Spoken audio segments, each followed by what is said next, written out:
स्वागत है आप लोगों का एक नए चैप्टर में। आज हम लोग प्रश्नावली 4.3 करेंगे। पूरा एक वीडियो में एक प्रश्नावली ख़त्म करने का प्रयास करेंगे। ठीक है, प्रश्नावली थोड़ा सा बड़ा है तो थोड़ा समय लगेगा, आप लोग पेशेंस के साथ देखिएगा। तो देखिए, प्रश्नावली 4.3 जो है ना, उसमें बोला गया है मतलब कि नया नया चीज़ सीखने को मिलेगा आपको। ठीक है, तो इसमें है, यदि निम्नलिखित द्विघात समीकरणों के मूलों का अस्तित्व हो, तो सबसे पहले तो हम लोग यही सीखेंगे कि मूलों का अस्तित्व होता क्या है। उसके बाद पूर्ण वर्ग बनाने की विधि द्वारा ज्ञात करना है, तो ये भी सीखेंगे कि पूर्ण वर्ग कैसे बनाते हैं। उसके बाद यहाँ पर आप लोगों को एक नया फार्मूला देखने को मिलेगा कि द्विघाती सूत्र क्या होता है, तो इसके बारे में भी समझेंगे कि द्विघाती सूत्र आखिर होता क्या है। तो ये सारी चीज़ें समझेंगे। तो चलिए इसको साइड में रखते हैं और मैं पहले मूलों का अस्तित्व समझाता हूँ कि आखिर मूलों का अस्तित्व होता क्या है। ठीक है, तो हम लोग यहाँ पर लिख लेते हैं मूलों का अस्तित्व। मूलों का अस्तित्व,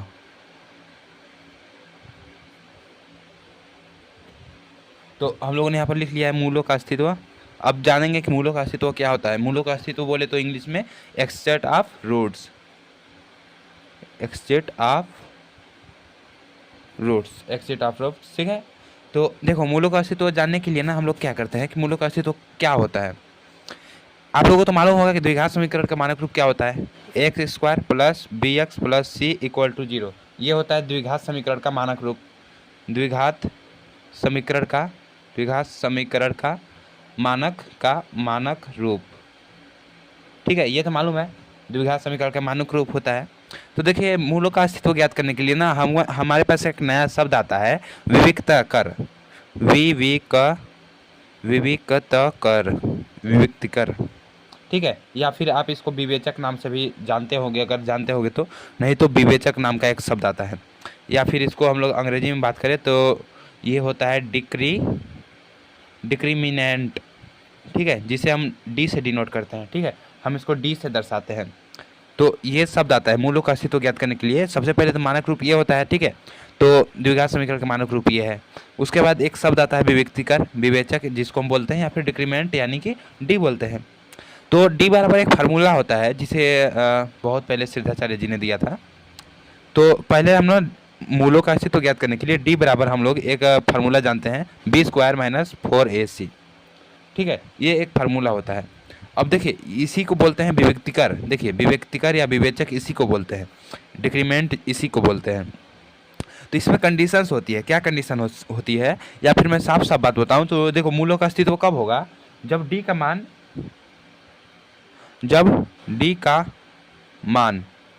क्या होता है, डी का मान अगर 0 है और धनात्मक संख्या है, ठीक है, धनात्मक में है, तब तो अस्तित्व होगा, अस्तित्व है। ठीक है, और यदि इसका मान ऋणात्मक हो जाता है, तो इसका मान, अगर डी का मान ऋणात्मक हो जाएगा तो यहाँ पर अस्तित्व नहीं है,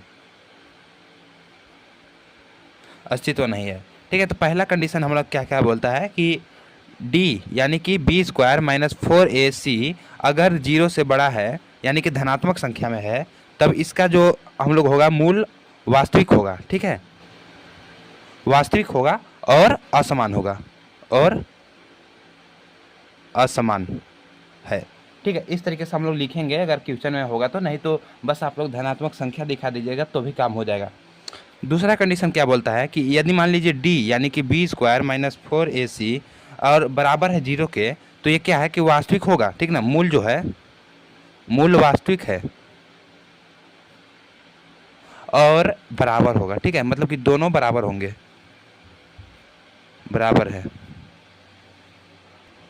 और अगर तीसरा नंबर में अगर डी आप लोगों को यानी कि बी स्क्वायर माइनस 4ac अगर छोटा है, 0 से छोटा है, ठीक है, यानी कि ऋणात्मक संख्या में इसका मान आता है, तो क्या होगा कि वास्तविक नहीं होगा, वास्तविक नहीं है, और इसका मूल जो हल है असंभव है, या फिर मूलों का अस्तित्व नहीं है, हल असंभव। तो इस तरीके से ये थोड़ा आप लोगों को समझना पड़ेगा। मूलों का अस्तित्व निकालने के लिए क्या होता है, द्विघात समीकरण का मानक रूप ये चीज़ होता है। हम इसको विविक्तिकर बोलते हैं, इसको विवेचक भी बोलते हैं और डिक्रीमेंट भी बोलते हैं। ठीक है, इसी चीज़ को अगर d equal to b square minus 4ac, इससे हम इसका एक सूत्र होता है जो ये होता है, जहाँ पर डी का मान अगर 0 है या फिर धनात्मक संख्या में तो अस्तित्व होता है। एक कंडीशन होती है कि d equal to b square minus 4ac अगर 0 से बड़ा है, धनात्मक संख्या में है, तो उसका मान जो है मूल वास्तविक वास्तविक है और असमान है, और अस्तित्व है, अस्तित्व होगा, ठीक है। और अरे हाँ सही है, ये चीज़ यहाँ से अलग है ना, हाँ। तो यदि और फिर d equal to b square minus 4ac equal to 0 है तो मूल वास्तविक है और बराबर है। और अगर तीसरा हमारा है d equal to b square minus 4ac अगर ऋणात्मक संख्या में तो वास्तविक नहीं है और हल असंभव होगा, ठीक है। तो इस तरीके से जांच होता है इसका। तो अब हम लोग एक और सूत्र इसमें है द्विघाती सूत्र, उसका मैं आप लोगों को अलग से उसको प्रूफ करके भी दिखाऊंगा कि आखिर वो कैसे आता है, ठीक है। तो एक वीडियो आएगा, उसको भी आप जरूर देख लीजिएगा इस लेक्चर के बाद। और चलिए मैं द्विघाती सूत्र बता देता हूँ कि आखिर द्विघाती सूत्र होता क्या है, ठीक है।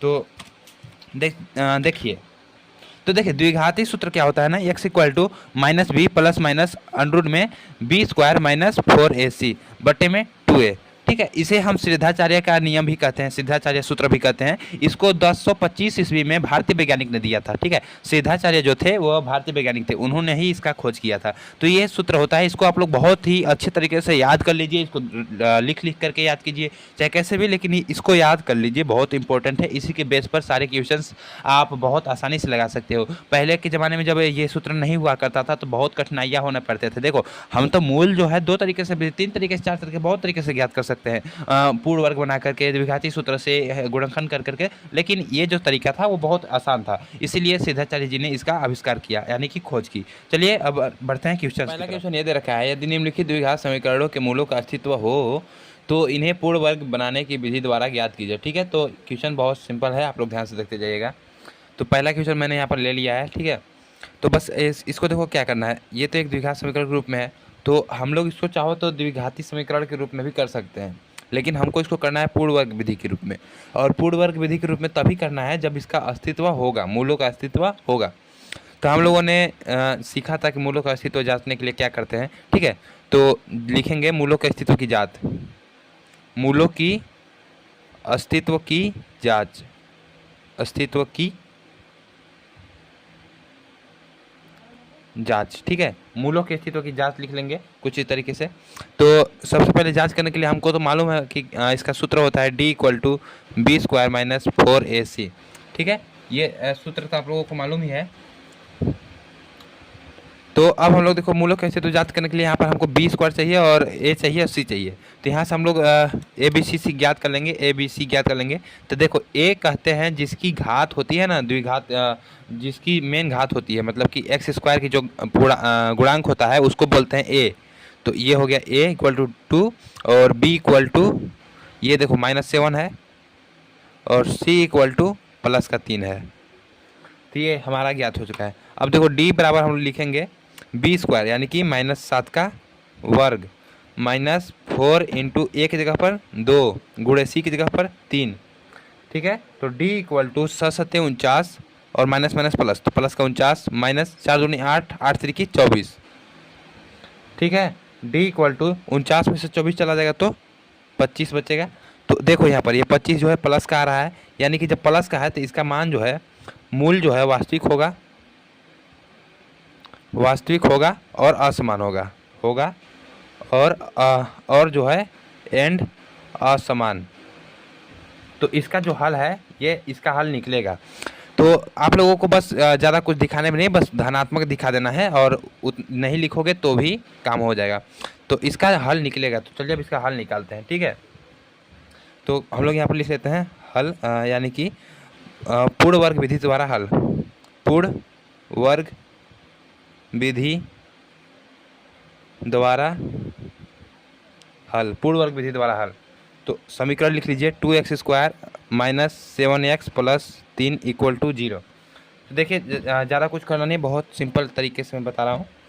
इसमें देखिए जो पहले आप लोगों को इसमें दिखाई दे रहा है ना, सबसे पहला ये इसका गुणांक, पहला टर्म का एक्स स्क्वायर का जो गुणांक दिखाई दे रहा है ना, उससे सिंपली क्या कीजिए, सभी में भाग कर दीजिए।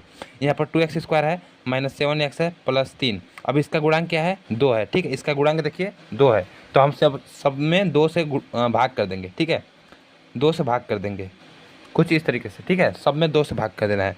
अब 2 से 2 ये कट जाएगा, और तो यहाँ पर आप देखो नेक्स्ट स्टेप क्या हो जाएगा, यहाँ पर 2 से 2 कट गया तो ये हो गया एक्स स्क्वायर माइनस 7/2 और यक्स हो जाएगा प्लस 3/2 इक्वल टू 0। ये चीज़ आ गया ना। ठीक है। अब यहाँ पर देख सकते हो कि ये जो हमारा है, ये हमारा एक सूत्र होता है, ठीक है। आप लोगों को मालूम होगा, याद होगा, a माइनस बी का होल स्क्वायर। तो पूर्ण वर्ग बनाने के लिए हमको इसी वाले सूत्र पर खोलना पड़ेगा इसको। तो इसका फार्मूला क्या होता है? इसका फार्मूला होता है a square minus 2ab plus b square, ठीक है। ये फार्मूला होता है, आई होप आप लोगों को याद होगा। तो इस पर हम लोग खोल लेंगे। तो एक्स स्क्वायर है तो एक्स स्क्वायर माइनस 7/2x बराबर, ये प्लस का 3 है, इधर को भेज देंगे हम लोग, तो ये हो जाएगा माइनस का 3/2। ठीक है, यहाँ तक समझ में आया ना? ओके। अब देखो इतना वाला टर्म, ये जो टर्म है ना, इसमें हम लोगों को a माइनस बी खोजना है कि a कौन है और b कौन है। तो हम लोगों को तो पता है कि इसका सूत्र होता है ए स्क्वायर। तो यहाँ पर देखो a स्क्वायर की जगह पर क्या हो जाएगा? x है। ये पहला टर्म जो होता है यही a होता है, तो x a की जगह पर x हो गया, माइनस 2 तो रहबे करेगा, और a की जगह पर x और b की जगह पर मालूम नहीं है अभी, और प्लस b का वर्ग रहेगा बराबर माइनस के 3/2 है, ठीक है। तो देखो सिंपल सा एक क्या है ना कि अगर आप लोगों को b ज्ञात करना है तो क्या करना पड़ता है। तो देखिए जब आप लोगों को b ज्ञात करना है ना, तो इसमें देखिए सबसे पहले b ज्ञात करने के लिए इस वाले टर्म में देखना पड़ेगा, जो हम लोग यहाँ पर लिखे हैं इसमें नहीं, ऊपर वाला, इसके ऊपर वाला, इसमें देखिए इसमें क्या है, सेकेंड वाला b का गुणांक क्या है। देखो b क्या है, माइनस 7/2 है, ठीक है। b 7/2 है, तो सिंपल सा इसको 1/2 से गुणा कर दीजिए, ठीक है।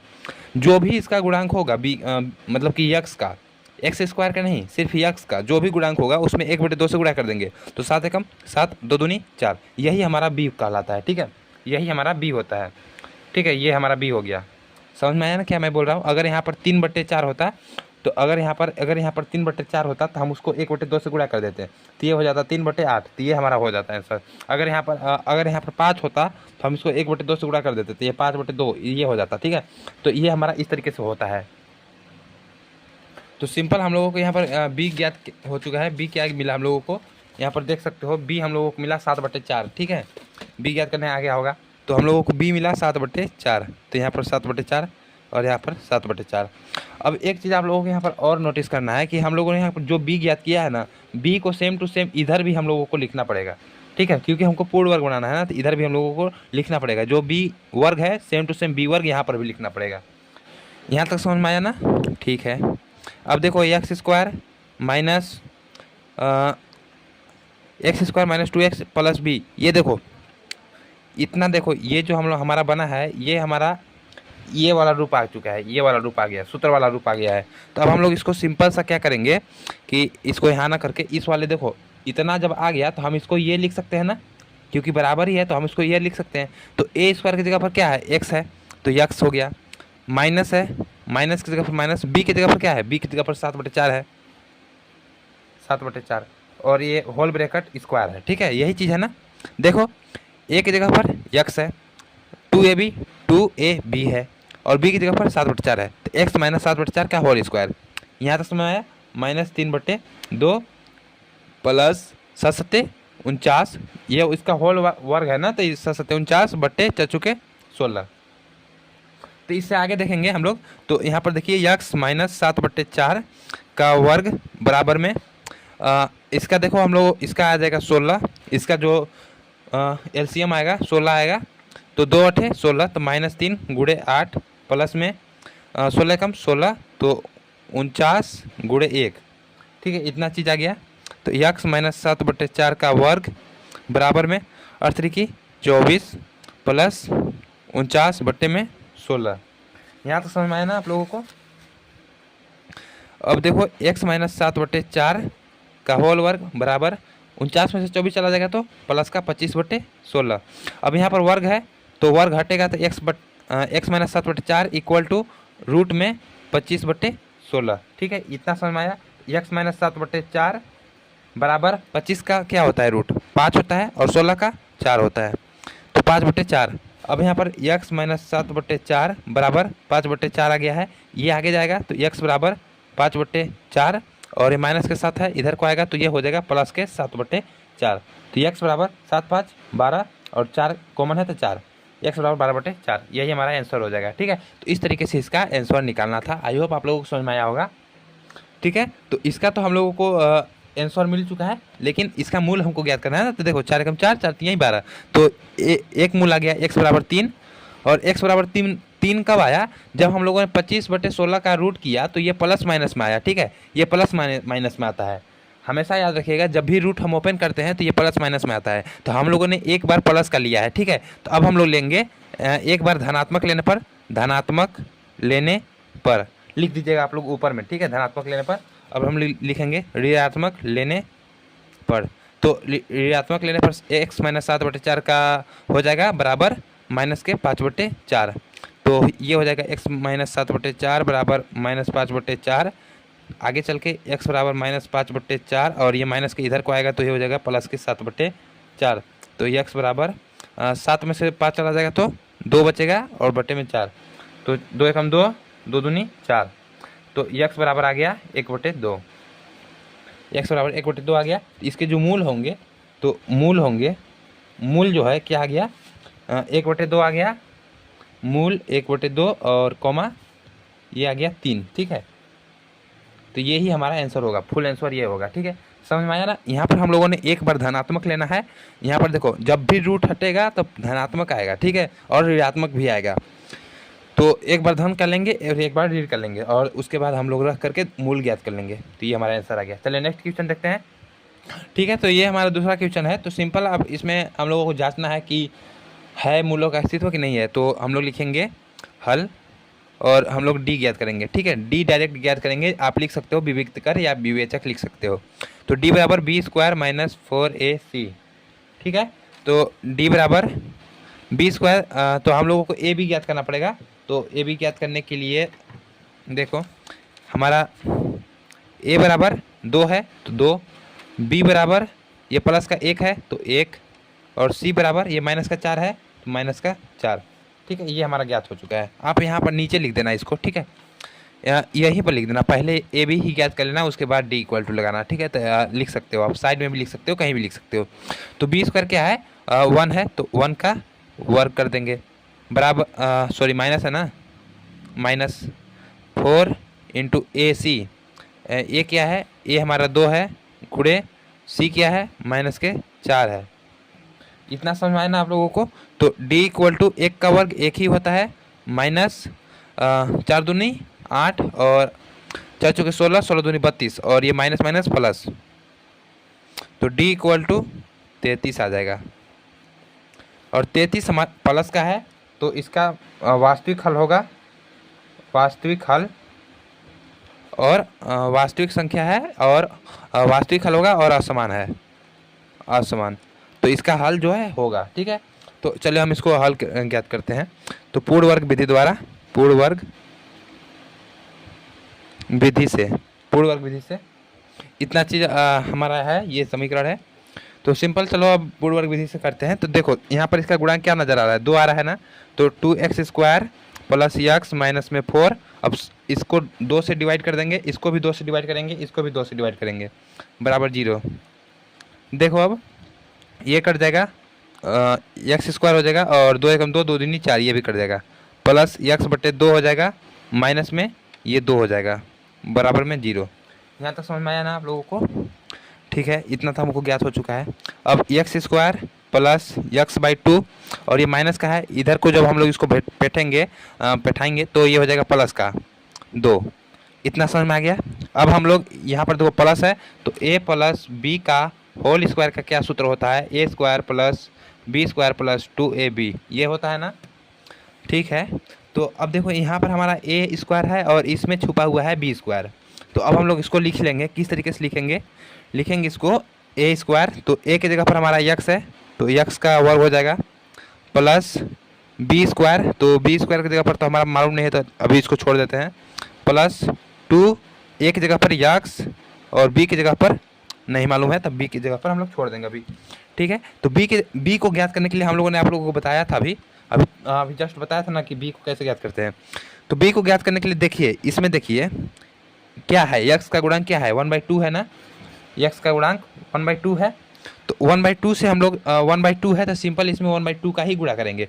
कोई भी यहाँ पर संख्या हो तो उसमें 1/2 का गुणा करेंगे तो हमको b का मान पता चल जाएगा। 1 एकम 1/4। ठीक है, अगर 1/2 यहाँ पर, जैसे कि इसका जो गुणांक है 1/2 है और अगर 3 रहता तो हम इसमें 1/2 का गुणा करते तो ये हो जाएगा 3/2। तो ये चीज़ ऐसे हम लोग करते हैं इसको। तो इसका हमारा क्या आया, 1/4 आया, समझ में आया ना, 1/4 आया। तो एक्स स्क्वायर और बी का मान हमारा आ गया 1/4, तो इस यहाँ पर हो जाएगा 1/4 और ए और बी का मान 1/4, इतना आया समझ में ना। बराबर में 2 और फिर प्लस में 1/4 का वर्ग, जो भी आएगा बी स्क्वायर में उसी को हम लोग एक बार इधर भी लिखेंगे, दोनों साइड लिखेंगे, ठीक है।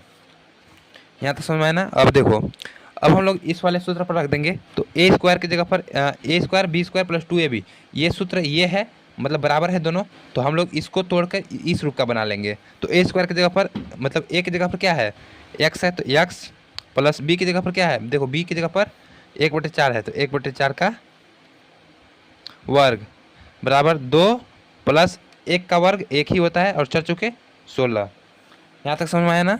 तो x प्लस 1/4 का वर्ग इक्वल टू, बटे में 1 रहेगा इसका, तो ये हो जाएगा 16 और 16 गुणे 2 प्लस 1 गुणे 1।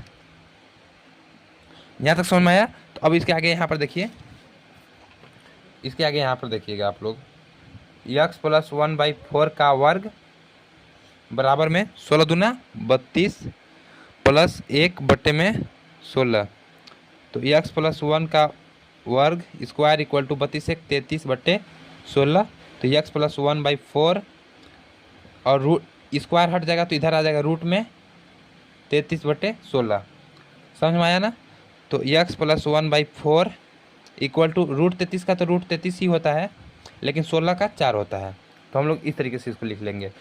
अब देखो ये आया हमारा एक बार प्लस का और एक बार माइनस का, तो हम लिखेंगे प्लस लेने पर, प्लस लेने पर x plus 1/4 equal to root 33/4, ये प्लस का हम लोगों ने लिया है, ठीक है। यहाँ तक समझ में आया ना। और देखो अब x बराबर रूट 33/4 और ये प्लस का है, इधर आएगा तो 1/4 माइनस के हो जाएगा, समझ में आया। अब x बराबर रूट 33 है, ठीक है, तो रूट 33 माइनस 1 बट्टे में, देखो हर समान है तो हम लोगों को एलसीएम लेने की जरूरत नहीं पड़ता है, तो ये आंसर आ जाएगा इसका। तो हमारा जो एक आंसर आया ये आ गया रूट 33 माइनस 1/4। और अब लिखेंगे ऋणात्मक लेने पर, ऋणात्मक या माइनस लेने पर, x बराबर x प्लस 1/4 बराबर में माइनस के रूट 33/4, ये चीज़ है ना। यहाँ पर देखो ये प्लस का लिया था, ये माइनस का ले लिया, तो x प्लस में 1/4 इक्वल टू माइनस रूट 33/4, तो x बराबर माइनस के रूट 33/4 और ये प्लस के इधर को आएगा तो 1/4, तो x बराबर माइनस के रूट 33 और माइनस का 1/4 हर समान है, तो ये चीज़ आ जाएगा। तो इसका आंसर तो इसका ये आंसर हो जाएगा, ठीक है। तो इसका जो हम लोगों का मूल क्या होगा, तो मूल होगा ये क्या हो जाएगा, root 33 minus 1/4 comma minus 1 minus root 3/4, तो ये हमारा आंसर आ जाएगा, ठीक है। आप इस वाले संख्या को आगे भी लिख सकते हो, इसको आगे लिखोगे तो माइनस 1 आगे आ जाएगा और ये प्लस रूट 3, मतलब कि इस तरीके से माइनस 1 और ये देखो प्लस का है ना, तो ये प्लस के रूट 33/4, इस तरीके से इसको लिख सकते हो। तो बुक में अगर ऐसा दिया हो तो घबराने वाली कोई बात नहीं है, आंसर सही है आपका। नेक्स्ट क्वेश्चन देखते हैं, ठीक है। तो यहाँ पर आप लोगों को तीसरा क्वेश्चन नज़र आ रहा है, तो सिंपल इसको हम लोग जांच लेंगे कि आखिर इसका अस्तित्व है या नहीं। तो लिखेंगे हल और फिर डायरेक्ट हम लोग ए बी पहले निकाल लेते हैं, ठीक है। तो ए की जगह पर 4 आ जाएगा और बी की जगह पर 4 रूट 3 आ जाएगा और सी की जगह पर प्लस का 3 आ जाएगा, सही है। इतना आप लोगों का क्या। अब डी बराबर ज्ञात करेंगे बी स्क्वायर माइनस 4ac, तो डी बराबर बी की जगह पर क्या आ जाएगा 4 रूट 3 का वर्ग माइनस 4 गुणे ए की जगह पर 4 गुणे सी की जगह पर 3, ठीक है। तो डी की जगह पर अब देखो 4 चुके 16 होता है और रूट 3 गुणे रूट 3, यानी कि देखो रूट 3 का गुणा रूट 3 में होगा तो ये एक मतलब 3 बाहर आ जाता है, रूट में जो भी संख्या रहता है बाहर आ जाता है। जब किसी भी रूट वाले संख्या का उसी रूट वाले संख्या के साथ गुणा होता है तो उसके अंदर जो भी संख्या होती है वो बाहर आ जाती है, तो इसका आंसर 3 होगा। ठीक है, तो गुणे में 3, देखो 4 चौके 16 और रूट 3 का रूट 3 में करेंगे तो 3 माइनस 4 चौके 16 और देखो या फिर 4 3 12 और बर चौक 48। ठीक है, बर चौक 48 हो गया। तो d इक्वल टू 16 गुणे 3, तो 16 3 48 माइनस 48, तो d बराबर 0। तो यदि हमारा d बराबर 0 आता है तो ये जो मतलब वास्तविक होगा, वास्तविक है और मूल बराबर है, मूल बराबर होंगे। ठीक है, तो ये तो हमारा पक्का हो गया कि इसके जो मूल होंगे बराबर होंगे। तो अब चलिए इसको हल कर लेते हैं। वास्तविक है तो सिर्फ ऋणात्मक रहता है तो हम उसका हल जो होता है असंभव होता है। तो इसको हल करते हैं। तो देखिए यहाँ पर सिंपल, इसमें देखो क्या है, इसका जो सबसे पहला टर्म है एक्स स्क्वायर का गुणांक क्या है 4 है, तो हम सभी में 4 से भाग दे देंगे। तो 4x square plus 4 root 3x plus 3 equal to 0। तो इसमें 4 से डिवाइड करेंगे, इसमें भी 4 से, इसमें भी 4 से। तो देखो 4 से 4 ये कट जाएगा और 4 से 4 ये भी कट जाएगा। ठीक है, तो ये आगे आ गया हमारा एक्स स्क्वायर आ गया और प्लस रूट 3x आएगा प्लस 3/4 इक्वल टू 0। यहाँ तक समझ में आया ना आप लोगों को? ठीक है, अब इसके बाद हम लोग इसका हल करेंगे। X square plus root 3x बराबर, इधर है तो इधर को चला जाएगा तो ये हो जाएगा माइनस का 3/4। अब देखो इसमें हम लोगों को ज्ञात करना है, तो इसका सूत्र होगा a प्लस बी का square, a square plus 2ab plus b square. ठीक है ना, तो ए स्क्वायर की जगह पर हमारा क्या हो जाएगा, देखो ए स्क्वायर की जगह पर यक्स है तो यक्स का वर्ग हो जाएगा प्लस 2 और ए की जगह पर यक्स और बी की जगह पर खाली, क्योंकि अभी हमको पता नहीं है ना, और फिर प्लस बी स्क्वायर, तो बी स्क्वायर की जगह पर खाली कर देते हैं अभी, और माइनस में 3/4 और प्लस में जो भी आएगा बी स्क्वायर का उसी को हम लोग लिखेंगे इसमें, तो इसको स्क्वायर कर देते हैं। ओके, तो अब हम लोगों को मालूम है कि बी स्क्वायर हम लोग कैसे निकालते हैं। जो भी यहाँ पर रहेगा, मतलब कि बी की जगह पर जो भी गुणांक रहेगा यक्स का, जैसे कि यक्स का गुणांक क्या है रूट 3 है, तो इसमें हम 1/2 से गुणा कर देंगे तो हमारा बी निकल के आ जाएगा। तो रूट 3/2 ये हमारा बी निकल के आ गया। बी क्या हमारा आंसर है रूट 3/2। तो बी की जगह पर रूट 3/2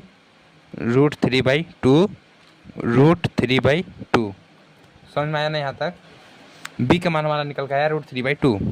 तो अब देखो यक्स वर्ग और अरे यार सॉरी, चलो अच्छा कोई बात नहीं, एक्स वर्ग plus 2x root 3/2 plus root 3/2 का वर्ग बराबर माइनस 3/4 और प्लस रूट 3 का वर्ग होगा तो 3/2 दूनी 4।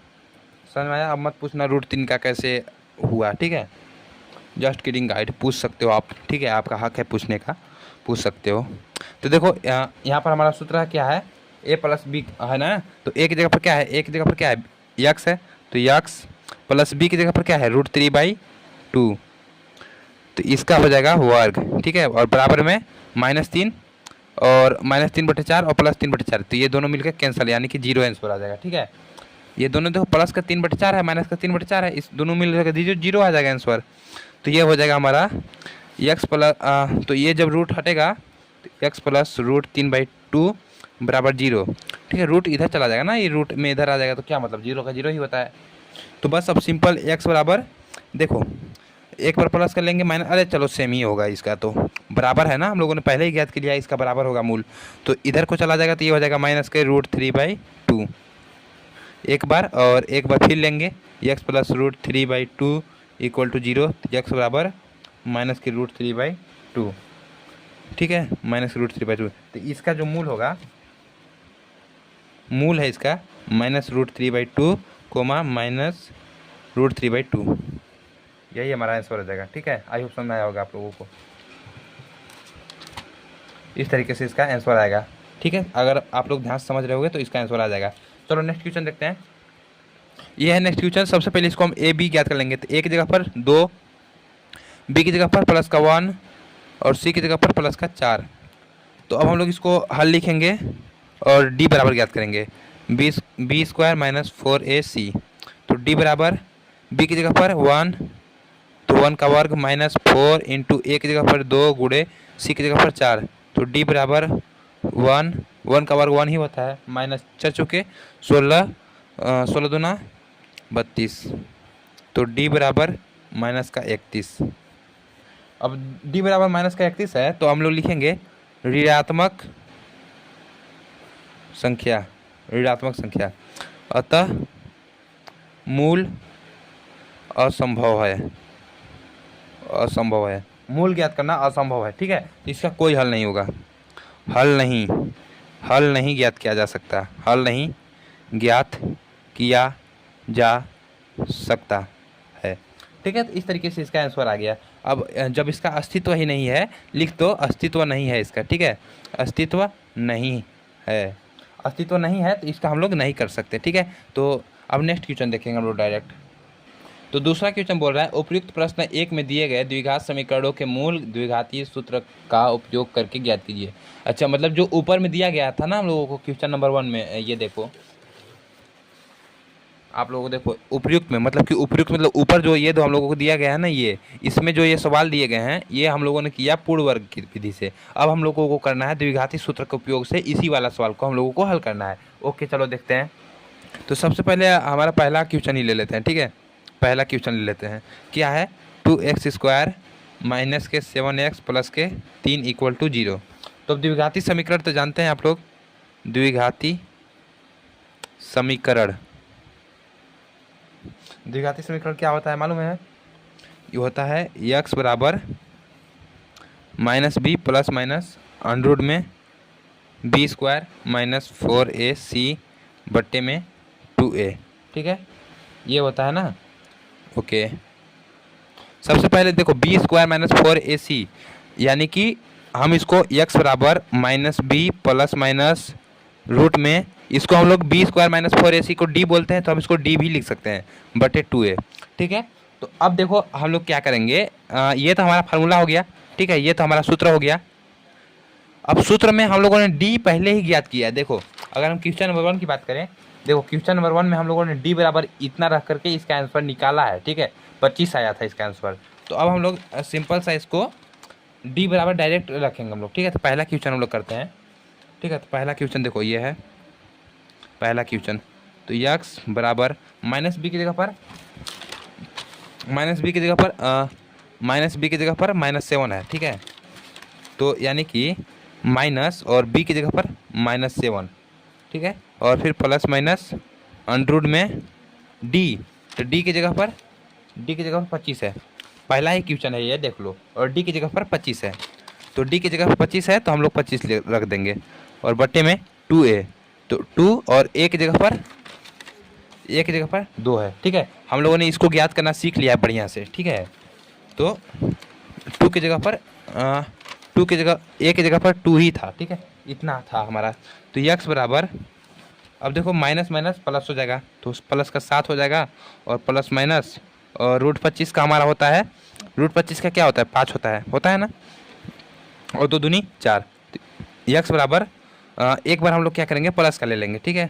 x बराबर धनात्मक लेने पर, आप लोग थोड़ा इधर लिख देना, धनात्मक लेने पर, तो x बराबर 7 प्लस 5 बट्टे में 4, 7, तो x बराबर 7 5 12 बट्टे 4, यानी कि 4 एकम 4 7 यहीं 12।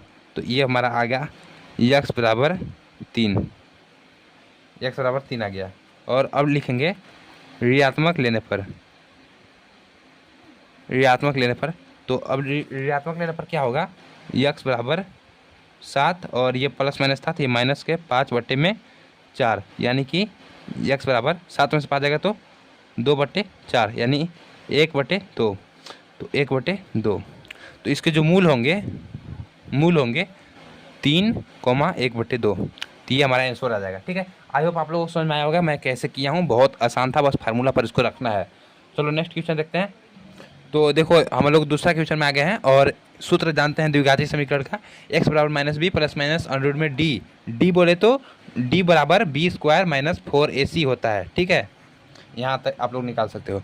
तो x बराबर माइनस बी की जगह पर देखो b की जगह पर क्या है 1 है, तो b बराबर 1 है, तो माइनस बी की जगह पर माइनस और b बराबर 1 प्लस माइनस अंडर में d हम लोगों ने निकाला था, ठीक है, हम लोगों ने d निकाला था, इसका d आया था 33 बटे में 2 इंटू ए की जगह पर क्या है, ए की जगह पर यहाँ पर देखो 2 है तो 2 हो जाएगा, सिंपल है। x बराबर -1 प्लस माइनस अंडर में 33 बटे 4। अब धनात्मक लेने पर एक बार धनात्मक लेने पर x बराबर -1 और प्लस √33/4, ये हमारा आंसर आ गया। ये हमारा एक मूल ज्ञात हो गया, ठीक है। और इसी प्रकार ऋणात्मक लेने पर x बराबर -1 और ये माइनस हो जाएगा 33/4, तो ये हमारा आंसर आ गया। तो इसके जो मूल होंगे -1 प्लस √33/4 कॉमा -1 माइनस √33/4, ये हमारा आंसर हो जाएगा, ठीक है। तो इस तरीके से इसका आंसर होगा। चलो नेक्स्ट क्वेश्चन देखते हैं। तो ये हमारा नेक्स्ट क्वेश्चन है, तो इसमें हम सिंपल क्या करेंगे, x बराबर -b प्लस माइनस अंडर में d होता है और बटे 2a होता है, ठीक है। तो x बराबर माइनस और b की जगह पर देखो b हमारा ये है 4√3 प्लस माइनस अंडर d हम लोगों ने ज्ञात किया था 0 है बटे में 2 इंटू a की जगह पर 4 है, ठीक है, a की जगह पर 4 है, आप लोग ज्ञात कर लेना a की जगह पर क्या है b की जगह पर क्या है। तो माइनस के 4√3 और ये तो पूरा 0 हो जाएगा बट्टे में 2 दूनी 4 दूनी 8, ठीक है। तो 4 कम 4 4 दूनी 8, x बराबर माइनस के √3/2, ठीक है, एक बार माइनस के √3/2 हो गया और एक बार फिर से लेंगे तो x बराबर माइनस के √3/2। देखो यार जब 0 आ गया ना तो मतलब बराबर ही मूल होते हैं, ठीक है। तो हमारा जो मूल हो जाएगा, मूल जो हमारा होगा ये होगा माइनस का 3/2 √3/2 और कॉमा माइनस का √3/2, तो ये हमारा आंसर हो जाएगा। तो यही हमारा आंसर होगा। चलो नेक्स्ट क्वेश्चन देखते हैं। तो नेक्स्ट क्वेश्चन हमारा ये था और हमारा इसका जो डी निकल के आया था वो -31 निकल के आया था, ठीक है, -31 निकल के आया था और इसका कोई भी हल नहीं था, हल असंभव था। तो इसका हल जो है असंभव होगा, तो इसका हम लोगों को ज्ञात करके कोई फायदा नहीं है, निकलने वाला है नहीं, ठीक है, इसका हल असंभव है। अब चलो नेक्स्ट क्वेश्चन देखते हैं। तो नेक्स्ट क्वेश्चन है निम्न समीकरणों के मूल ज्ञात कीजिए, ठीक है। x - 1/x = 3 ओके, यही दे रखा है ना हमारा। तो सिंपल इसको ज्ञात करने के लिए इसके बट्टे में 1 मान लीजिए, तो इसका गुणा इसमें कर दीजिए, तो x² माइनस में 1 बट्टे में x बराबर 3। आगे चल के x² - 1 बराबर इसका गुणा इसमें तो 3x, तो x² और इधर ये आएगा ये, तो ये हो जाएगा माइनस के 3x बराबर ये इधर को चला जाएगा तो ये हो जाएगा प्लस का 1, ठीक है, या फिर प्लस का 1 नहीं लिख करके हम इसको x² - 3x और इसको इधर ही कर लेते हैं, तो -1 = 0। ओके, ये हमारा आ गया है इतना। अब हम इसको सिंपल सा क्या कर सकते हैं, इसको हम लोग याद, हमारा a देखो a है हमारा इसमें 1 और b है -3 और c है -1। ओके, द्विघाती समीकरण हम लगा देंगे, ठीक है। द्विघाती सूत्र से x बराबर -b प्लस माइनस अंडर में b² - 4ac बटे में 2a। तो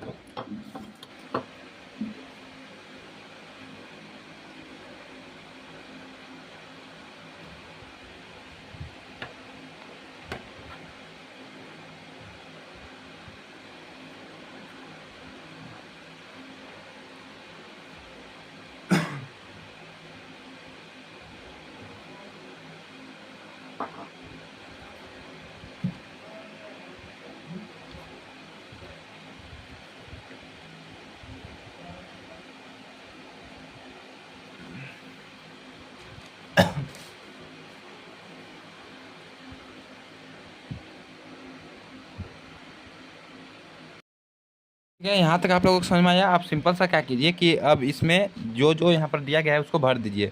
जैसे कि x है तो x बराबर में -b, तो माइनस की जगह पर पहले माइनस लिख लीजिए, ठीक है। और b की जगह पर आप लोग लिखिए, देखिए b की जगह पर क्या है, b हम लोगों का है -3, देखो ये है ना b के -3 प्लस माइनस अंडर में b² - 4ac, तो बी स्क्वायर यानी कि -3 का स्क्वायर माइनस 4 इंटू ए की जगह पर 1 गुड़े सी की जगह पर -1। ठीक है, इतना समझ में आया ना आप लोगों को। फिर बट्टे में 2 इंटू ए है ना, देखो ए की जगह पर 1, तो यक्स बराबर माइनस माइनस प्लस के 3 हो जाएगा। ठीक है, और प्लस माइनस अंडरवुड में -3 का स्क्वायर क्या होगा, -3, 3 त्रिकी 9 हो जाएगा, माइनस माइनस प्लस हो जाएगा। माइनस देखो यहाँ पर माइनस है, यहाँ पर भी माइनस है, तो माइनस माइनस प्लस, और ये 4 एकम 4, 4 गुणे 1 रहे ना, तो 4 एकम 4 होगा। ठीक है, अभी चलो एक बार हम लोगों ने मिस्टेक कर दिया तो एक स्टेप आगे कर लेंगे इसको, तो 2 गुणे 1 यानी कि 2, ये हमारा इतना आएगा। समझ में आया। जैसे कि अब आगे अगर बढ़ें तो चलिए देखते हैं। देखो यक्स बराबर 3 प्लस माइनस अंडरवुड में 9 प्लस में 4 गुणे 1 यानी कि 4 बट्टे में 2, ये चीज़ समझ में आया ना। अब यक्स बराबर 3 प्लस माइनस अंडरवुड में 9 4 कितना होता है, 9 4 होता है आपका 13, 9 4 13 बट्टे में 2। तो यहाँ तक समझ में आया ना आप लोगों को। अब देखो √13 का होता नहीं है कुछ, जैसे कि इसका वर्ग हम लोग कुछ कर नहीं सकते, तो यक्स बराबर एक बार हम लोग धनात्मक ले लेंगे। ठीक है, तो पहले धनात्मक लेने पर, ठीक है, धनात्मक लेने पर, तो धनात्मक लेंगे तो 3 प्लस में अंडरवुड में 13 बट्टे में 2, एक मूल हमारा ये हो गया है। ठीक है, और एक बार लिखेंगे ऋणात्मक लेने पर, ऋणात्मक बोले तो माइनस लेने पर, ऋणात्मक लेने पर, ऋणात्मक लेने पर यक्स बराबर 3 और एक बार माइनस के ले लेंगे √13 बट्टे में 2। ठीक है, यहाँ तक समझ में आया ना। तो एक हमारा जो मूल होगा, मूल बराबर 3 प्लस √13/2 कोमा 3 माइनस √13/2, ये चीज़ हमारा आंसर आएगा। ठीक है, तो ये हमारा आंसर आ चुका है। तो आई होप आप लोगों को समझ में आया होगा कि मैंने कैसे किया। देखो शुरू से यहाँ से स्क्रीनशॉट ले लो। ठीक है, स्क्रीनशॉट ले लो यहाँ तक, उसके बाद स्क्रीनशॉट ले लो, इसका स्क्रीनशॉट ले लो। ठीक है, यहाँ तक। अब चलो नेक्स्ट क्वेश्चन देखते हैं। तो ये हमारा नेक्स्ट क्वेश्चन दूसरा, इसी सवाल का तीसरा का दूसरा है। तो इसको हम लोग हल लिख लेंगे। अब देखो यहाँ पर सबसे पहले ना बट्टे में दे रखा है, तो अब सिंपली इसको हम लोग एक पहले लीनियर इक्वेशन इसका बनाएंगे। ठीक है, उसके बाद हम लोग कुछ द्विघात समीकरण बनाएंगे इसको और फिर हल करेंगे। तो सबसे पहले यहाँ पर घटाना है, तो बस इसको तिरछा तिरछी गुणा कर दीजिए कुछ इस तरीके से, और फिर आपस में गुणा कर दीजिए। देखिए इसका गुणा करते हैं, तो यक्स का गुणा 1 में होगा तो यक्स माइनस 7 होगा। देखो x माइनस 1 का गुणा 1 में होगा तो x माइनस 1 ही होगा, और फिर x प्लस, तो यहाँ पर देखो बीच में माइनस है तो माइनस लगा देंगे।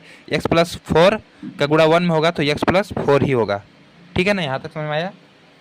ओके, अब इसका गुणा कर दीजिए इसमें, ये इसका और इसका गुणा कर दीजिए आपस में, तो x का गुणा x में होगा तो x स्क्वायर, और x का गुणा 7 में होगा तो माइनस के 7x, फिर प्लस के 4 है तो प्लस के 4 का गुणा x में होगा तो 4x, और फिर 4 का गुणा 7 में होगा तो माइनस के 28, 7 28 बराबर में 11/30। समझ में आया, इतना समझ में आया ना आप लोगों को। अब देखो यहाँ तक समझ में आ गया होगा। अब सिंपल देखो, इसका गुणा इसमें कर दो और इसका गुणा इसमें कर दो, तो अब देखो 30 का गुणा हम लोग इस पूरे में करेंगे। ठीक है, तो चलो गुणा कर देते हैं। तो पहले देखो यक्स माइनस 7 है और माइनस यक्स प्लस 4 है, तो इसको ये वाला ब्रैकेट लगा दीजिए और 30 से गुणा कर देंगे। ठीक है, 30 से यहाँ पर गुणा हो रहा है, और फिर बराबर में 11 है गुणे के चिन्ह, और इसको लिख दीजिए यक्स स्क्वायर माइनस 7x प्लस के 4x माइनस 28। ओके, तो इसमें गुणा होगा तो ये हो जाएगा 30x माइनस के 30 17 21 210, और फिर माइनस हो जाएगा। ठीक है, माइनस फिर 30x प्लस में 4 3 12 120 बराबर में 11x स्क्वायर माइनस में 77x प्लस में 44x, और फिर माइनस में हो जाएगा, इसका हो जाएगा 2 8, और ये हो जाएगा 3 0। तो ये जो है 308 है। ठीक है, तो अब हम इसको लिखना चाहें तो देखो यहाँ पर 30x माइनस के 210 और माइनस के 30x और फिर माइनस के 120 बराबर में 11x स्क्वायर माइनस में 77x प्लस में 44x माइनस के 308। ठीक है, इतना समझ में आया आप लोगों को। तो अब सभी को हम एक साइड ले लाते हैं। तो देखो 11x² है, तो पहले इसको सेम टू सेम ये वाला जो टर्म है ना, इसको सेम टू सेम रहने देते हैं। 11x 77x plus 44x minus 308, और इसको लाइए इधर, तो ये 30 के प्लस के है, इधर को आएगा तो माइनस के 30x, ये है तो ये प्लस के 210, ये है तो प्लस के 30x, फिर ये है तो ये प्लस के 120 बराबर 0। ठीक है, इतना समझ में आया ना आप लोगों को। ओके, अब देखो हम कुछ चीज़ें को काट सकते हैं यहाँ से। 11x² तो नहीं कटेगा, तो 11x² और माइनस में 77 है, 77x है, और यहाँ पर 44x है, तो इसमें से ये घट जाएगा, तो ये हो जाएगा 3 और 3 33x माइनस के 33x है, और यहाँ पर माइनस के 30x है, माइनस के 30x है, और फिर यहाँ पर माइनस के 30 के 308 है, और प्लस के 210 है, प्लस के 210 है, तो यहाँ पर 90। देखो इसमें से इसको घटा दो तो 90 और 8 98 बचेगा माइनस के। ठीक है, माइनस के 98, और फिर प्लस के 30x है, प्लस के 120 बराबर 0। देखो ये प्लस के 30 और ये माइनस के 30 एक कट जाएगा, तो बचेगा 11x² माइनस में 33x, और फिर 120 है और 98, तो 120 में से 98 चला जाएगा तो कितना बचेगा। तो देखिए यहाँ पर 120 में से तो पहले 20 और 2 22 बचेगा ना, हाँ प्लस के 22 बचेगा बराबर 0। ये चीज़ आ गया। ओके, तो अब हम यहाँ से कुछ कॉमन ले सकते हैं। क्या कॉमन ले सकते हैं? 11 कॉमन ले सकते हैं। तो 11 का कॉमन ले लीजिए, तो x² माइनस के 3x प्लस के 2 इक्वल टू 0, तो x² माइनस 3x प्लस के 2 इक्वल टू 0 आ जाएगा, ये इधर चला जाएगा। तो ये हमारा इक्वेशन बन गया। ठीक है, समीकरण। अब ये द्विघात समीकरण बन गया है। ठीक है, द्विघात समीकरण। तो बस सिंपल सब इसको हम लोग देखेंगे। इसको आप चाहो तो इसको गुणनखंड विधि से भी हल कर सकते हैं हम। ठीक है, तो गुणनखंड विधि से हल करें क्या? ठीक है, गुणनखंड विधि से हल कर देते हैं, क्योंकि इसमें नहीं बोला गया है ना किसी भी तरह की सम कर सकते हैं। तो गुणनखंड विधि से करने के लिए बस 2 का ऐसा फैक्टर करिए, तो देखिए 2 आना चाहिए ना, तो 2 गुणे 1 बराबर 2 आ जाएगा, देखो, और 2 प्लस 1 बराबर 3 आ जाएगा। ठीक है, तो इस तरीके से हमारा आंसर होगा। तो देखो यहाँ पर x² और हमको माइनस का 3x लेना है, तो माइनस के 2x और माइनस का 1x, फिर प्लस में 2 बराबर 0। देखो 2 एकम 2, ये आ गया चीज़। अब यहाँ पर एक टर्म ये हो गया और एक ये हो गया, इसमें से कॉमन लीजिए, तो यहाँ पर x कॉमन आ जाएगा, तो x और फिर माइनस में 2, और फिर यहाँ पर देखो माइनस में यहाँ से क्या कॉमन आएगा, यहाँ से 1 कॉमन आएगा, क्योंकि 1 दोनों में है, तो 1 x और माइनस कॉमन, तो यहाँ पर माइनस के 2 बराबर 0, तो x माइनस 1 और x माइनस 2 बराबर 0। तो बस अब गुणनखंड विधि से आता ही है आप लोगों को, तो x माइनस 1 बराबर 0 और x माइनस 2 बराबर 0, तो x बराबर प्लस 1 और x बराबर प्लस के 2, तो x बराबर 1 x बराबर 2। तो जो इसके मूल होंगे तो आप लिख सकते हो, थोड़ा आप नीचे लिखना, मूल इसके 1,2 होंगे। ठीक है, तो ये चीज़ हमारा आंसर आ जाएगा। आई होप आप लोगों को समझ में आया होगा मैं जो समझाया हूँ। देखो एक बार शुरू से देख लो आप लोग। ठीक है, बहुत आसान तरीके से मैं समझाया हूँ। देखो यहाँ तक समझ में आया ना, स्टेप बाय स्टेप समझते जाना, बहुत आसानी से हो जाएगा। फिर यहाँ तक देखो। ओके, चलो अब नेक्स्ट क्वेश्चन देखते हैं। तो देखिए नेक्स्ट क्वेश्चन है, 3 वर्ष पूर्व रहमान की आयु वर्षों में का व्युत्क्रम और अब से 5 वर्ष पश्चात आयु के व्युत्क्रम का योग 1/3 है, उसकी वर्तमान आयु ज्ञात कीजिए। ठीक है, ओके, पहले आप लोग ना व्युत्क्रम समझो कि क्या होता है। जैसे ना कि देखो व्युत्क्रम में अगर सीधा भाषा में समझाऊँ तो जैसे ना कि देखो अगर मान लो कि 1/2 है, तो इसका अगर हमको व्युत्क्रम ज्ञात करना है ना, तो बस सिंपल सा क्या कीजिए, इसको पलट दीजिए, मतलब कि 2 को ऊपर और 1 को नीचे पहुंचा दीजिए, तो 2/1 ये व्युत्क्रम हो जाता है। मान लो कि 1/x माइनस 2 है, तो अभी इसको व्युत्क्रम हमको ज्ञात करना है, तो इसको ऊपर कर दीजिए और इसको नीचे कर दीजिए, तो x माइनस 2/1 ये हमारा व्युत्क्रम होता है। तो यहाँ पर हम लोग क्वेश्चन पढ़ लेते हैं, 3 वर्ष पूर्व रहमान की आयु वर्षों में। तो हम लोग यहाँ पर लिखेंगे, माना रहमान की आयु क्या है, x है, और का व्युत्क्रम ठीक है। तो रहमान की आयु x है 3 वर्ष पूर्व। अब कंडीशन के हिसाब से हम लोग चलते हैं, ठीक है। तो 3 वर्ष पूर्व बोला है ना, पहले क्या बोला है, 3 वर्ष पूर्व रहमान की आयु, वर्षों का 3 वर्ष पूर्व। तो स्थिति लिखते हैं 3 वर्ष पूर्व रहमान की आयु का व्युत्क्रम, रहमान का आयु का व्युत्क्रम, व्युत्क्रम 3 वर्ष पूर्व बोले तो देखो, 3 वर्ष पूर्व बोले तो यक्स है, तो यक्स रहमान का आयु यक्स माइनस 3 हो जाएगा ना, क्योंकि 3 वर्ष पूर्व बोला है तो यक्स माइनस 3 होगा। लेकिन व्युत्क्रम बोला है तो देखो रहमान का आयु तो एक्स माइनस 3 ही होगा, लेकिन इसका व्युत्क्रम जो होगा, व्युत्क्रम यहाँ पर देखो इसके बटे में 1 है तो इसको ऊपर पहुँच जाएगा और ये नीचे आ जाएगा, यानी कि 1/x-3। ठीक है, रहमान का आयु का व्युत्क्रम 1/x-3 हो जाएगा। अब इसी प्रकार से एक और बोला है कि अब से 5 वर्ष पश्चात, पश्चात मतलब कि बाद, तो अब से 5 वर्ष बाद, बाद या पश्चात एक ही होता है, बाद बोला है, ठीक है।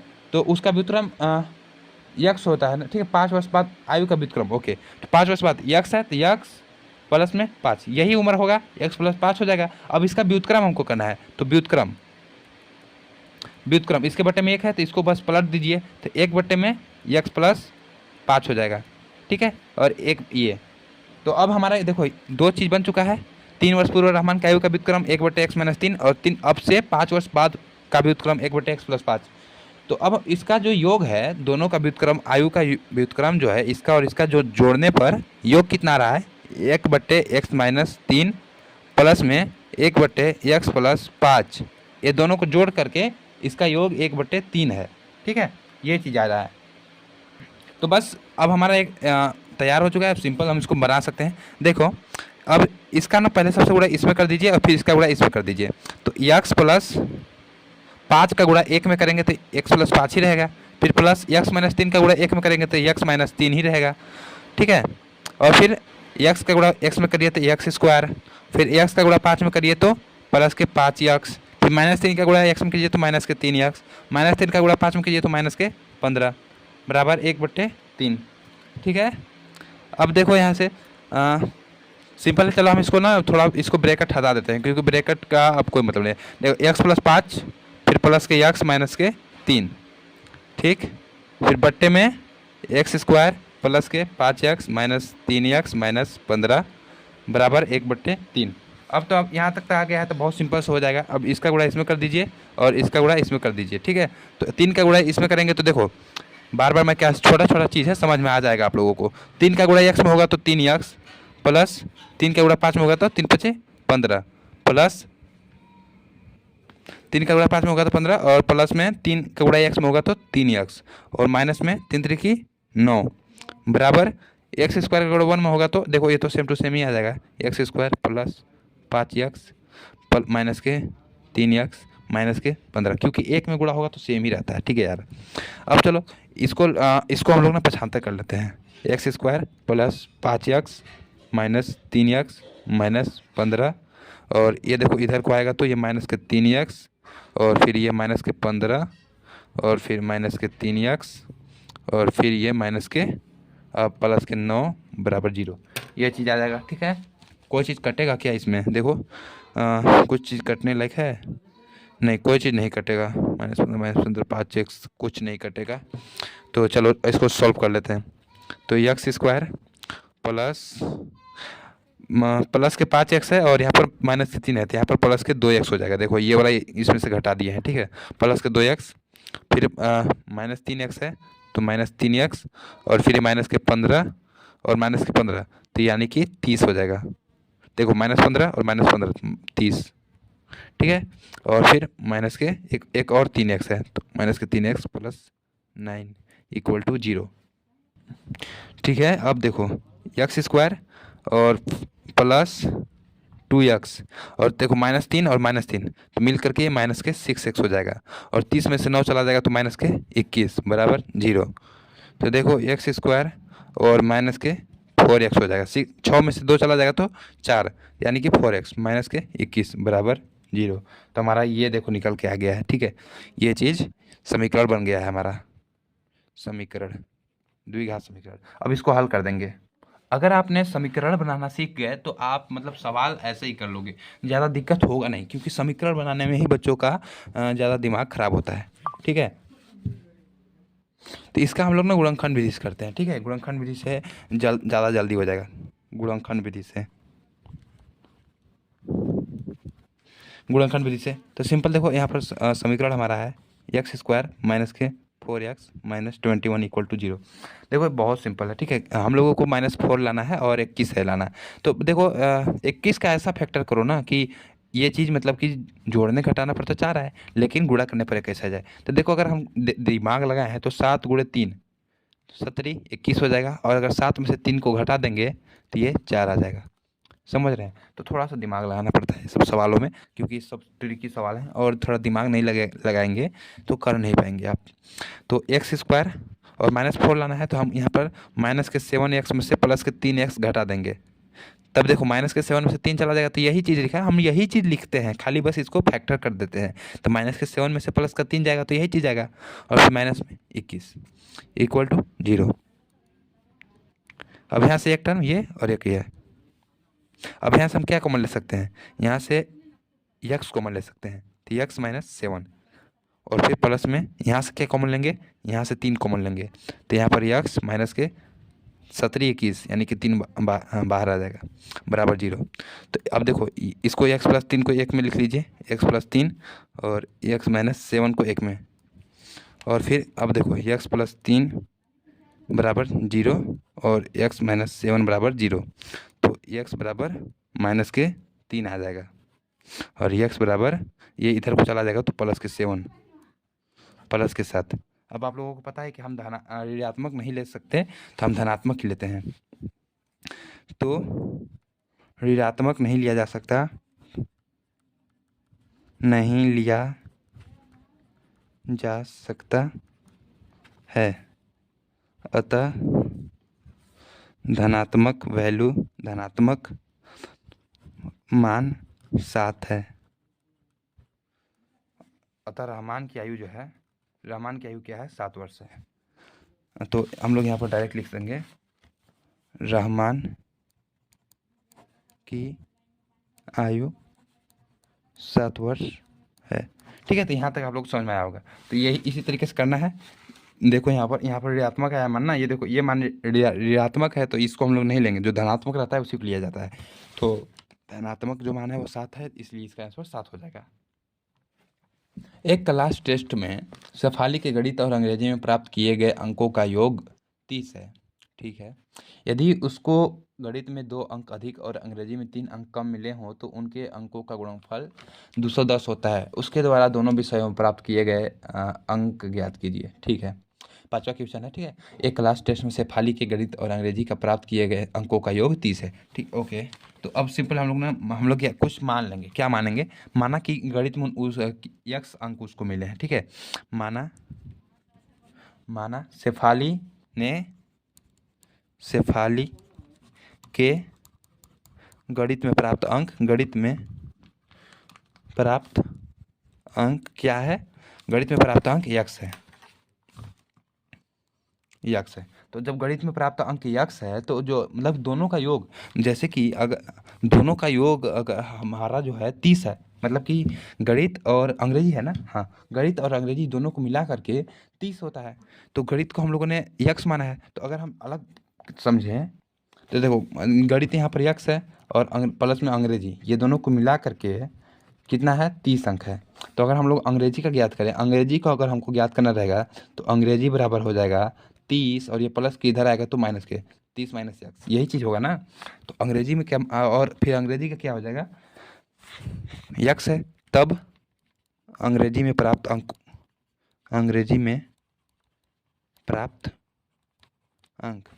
बराबर 30 माइनस यक्स। ठीक है, यही चीज़ होगा ना। समझ में आया ना मैं यहाँ पर क्या कर रहा हूँ। ठीक है, यहाँ तक समझ में आ गया। अब चलो, अब क्वेश्चन आप देखो और थोड़ा आगे पढ़ते हैं। ठीक है, हम जैसे जैसे क्वेश्चन पढ़ते हैं उन्हें वैसे वैसे लगाते जाते हैं। तो अंग्रेजी में प्राप्त किए अंकों का योग 30 है, यदि उसको गणित में 2 अंक अधिक मिलते हैं, तो गणित हमारा क्या है, यदि उसको गणित में देखो प्रश्नानुसार लिख लेंगे, प्रश्नानुसार गणित में उसको 2 अंक अधिक मिलते हैं, तो गणित में उसके अंक कितना है, यक्स है, तो यक्स में प्लस के 2 मिलते हैं उसको, ठीक है। और फिर गणित में 2 अंक अधिक मिलते हैं और अंग्रेजी में 3 अंक कम मिलते हैं। अंग्रेजी में 3 अंक कम, तो अंग्रेजी में 3 अंक कम ऑलरेडी यहाँ पर देखो 30 है माइनस एक्स है, और इसमें से 3 अंक कम हो जाएगा, 30 माइनस एक्स माइनस 3 हो जाएगा, ठीक है। तो अंक कम मिलते हैं तो उनके अंकों का गुणनफल, यानी कि गुणनफल, ये देखो गुणा करना है इसमें, ठीक है। इन दोनों का गुणनफल क्या होता है, 210, 210 होता है। उसके द्वारा दोनों विषयों में प्राप्त किया अंक याद कीजिए, बहुत बढ़िया। तो ये बहुत आसान क्वेश्चन, ठीक है, बहुत जल्दी हो जाएगा, ज़्यादा बस इस समीकरण बनाना है इसमें। तो देखिए यहाँ पर हम लोगों ने ये समीकरण बना लिया है, तो अब इसको थोड़ा सा और सोल्व करते हैं। तो एक्स प्लस 2 और फिर 30 में से 3 चला जाएगा तो 27 माइनस एक्स बराबर में 210। तो देखो ये इसका गुणा हो जाएगा, तो ये हो जाएगा 27 एक्स, ठीक है। फिर इसका गुणा इसमें हो जाएगा, तो ये हो जाएगा माइनस के एक्स स्क्वायर, फिर प्लस के 2, प्लस का गुणा 2 का गुणा 27 में हो जाएगा तो प्लस के 54, फिर 2 का गुणा माइनस होता है माइनस के 2x बराबर में 210, ठीक है। यहाँ समझ में आया ना।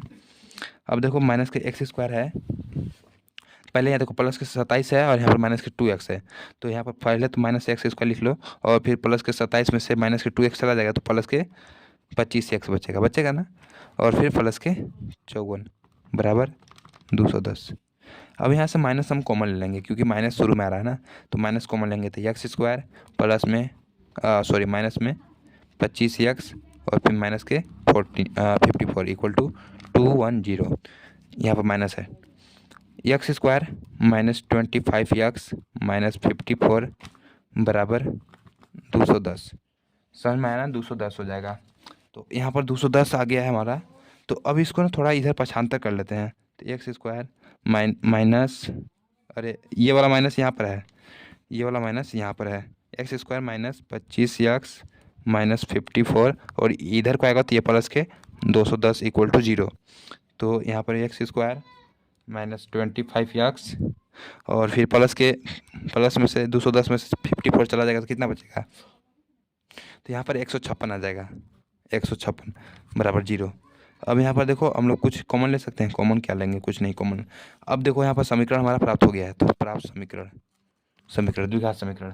तो अब हम इसको कैसे हल कर सकते हैं, देखो इसको अगर हम चाहे तो द्विघात समीकरण से भी लगा सकते हैं, लेकिन द्विघात समीकरण से ये थोड़ा बड़ा जाएगा मेरे हिसाब से, और वर्ग करने में थोड़ा दिक्कत आएगा, मतलब हो जाएगा उससे भी, लेकिन थोड़ा सा हमें ज़्यादा मेहनत करना पड़ेगा। तो हम इसको करेंगे गुणनखंड विधि से। अब गुणनखंड विधि करने के लिए देखो दिमाग कैसे लगाना पड़ता है, गुणनखंड विधि कैसे कर सकते हैं हम। जोड़ने घटाने पर हमारा 25 आना चाहिए और गुणा करने पर 156। तो सिंपल सा क्या करना होता है ना, 156 का फैक्टर करिए आप, ठीक है। 156 लिख लीजिए यहाँ पर, जैसे कि 156 यहाँ पर लिख लिया, तो अब इसको ऐसा तोड़िए ना कि जैसे में कि 25 आ जाए और 156 का 156 आ जाए, ठीक है। तो अब देखो यहाँ पर 2 से चला जाएगा तो 2 7 14 और 1 78 आ जाएगा, फिर 2 से तो 3 और 1 9, फिर 2 से 3 से चला जाएगा, 2 से नहीं जाएगा 3 से, तो 1 13, फिर ये 13 से ही जाएगा। तो अब देखो 2 दूनी 4 और 3 39, तो देखो 39 गुणे 4, 4 नवा 9 चुके 36, 3 और 4 तियाँ 12 और 3 15, 156। लेकिन 39 में से 4 घटाएंगे जोड़ेंगे तो 25 नहीं आएगा, तो ये कोई मतलब नहीं है। तो 2 दूना 4, 4 तियाँ 12, तो 12 गुणे 13 बराबर 3 दूना 6 और 3 एकम 3 36, ठीक है। ये चीज़ हो गया, और फिर 1 का इसमें होगा तो 1 दूना 2 और फिर 1 का इसमें 1, यानी कि 36 3 2 5 1 156 आ गया। देखो तो 12 गुणे 13 बराबर 156, और 12 प्लस 13 इक्वल टू 25। तो हमारा ये वाला कंडीशन बैठ रहा है, ठीक है, 12 गुणे 13 वाला।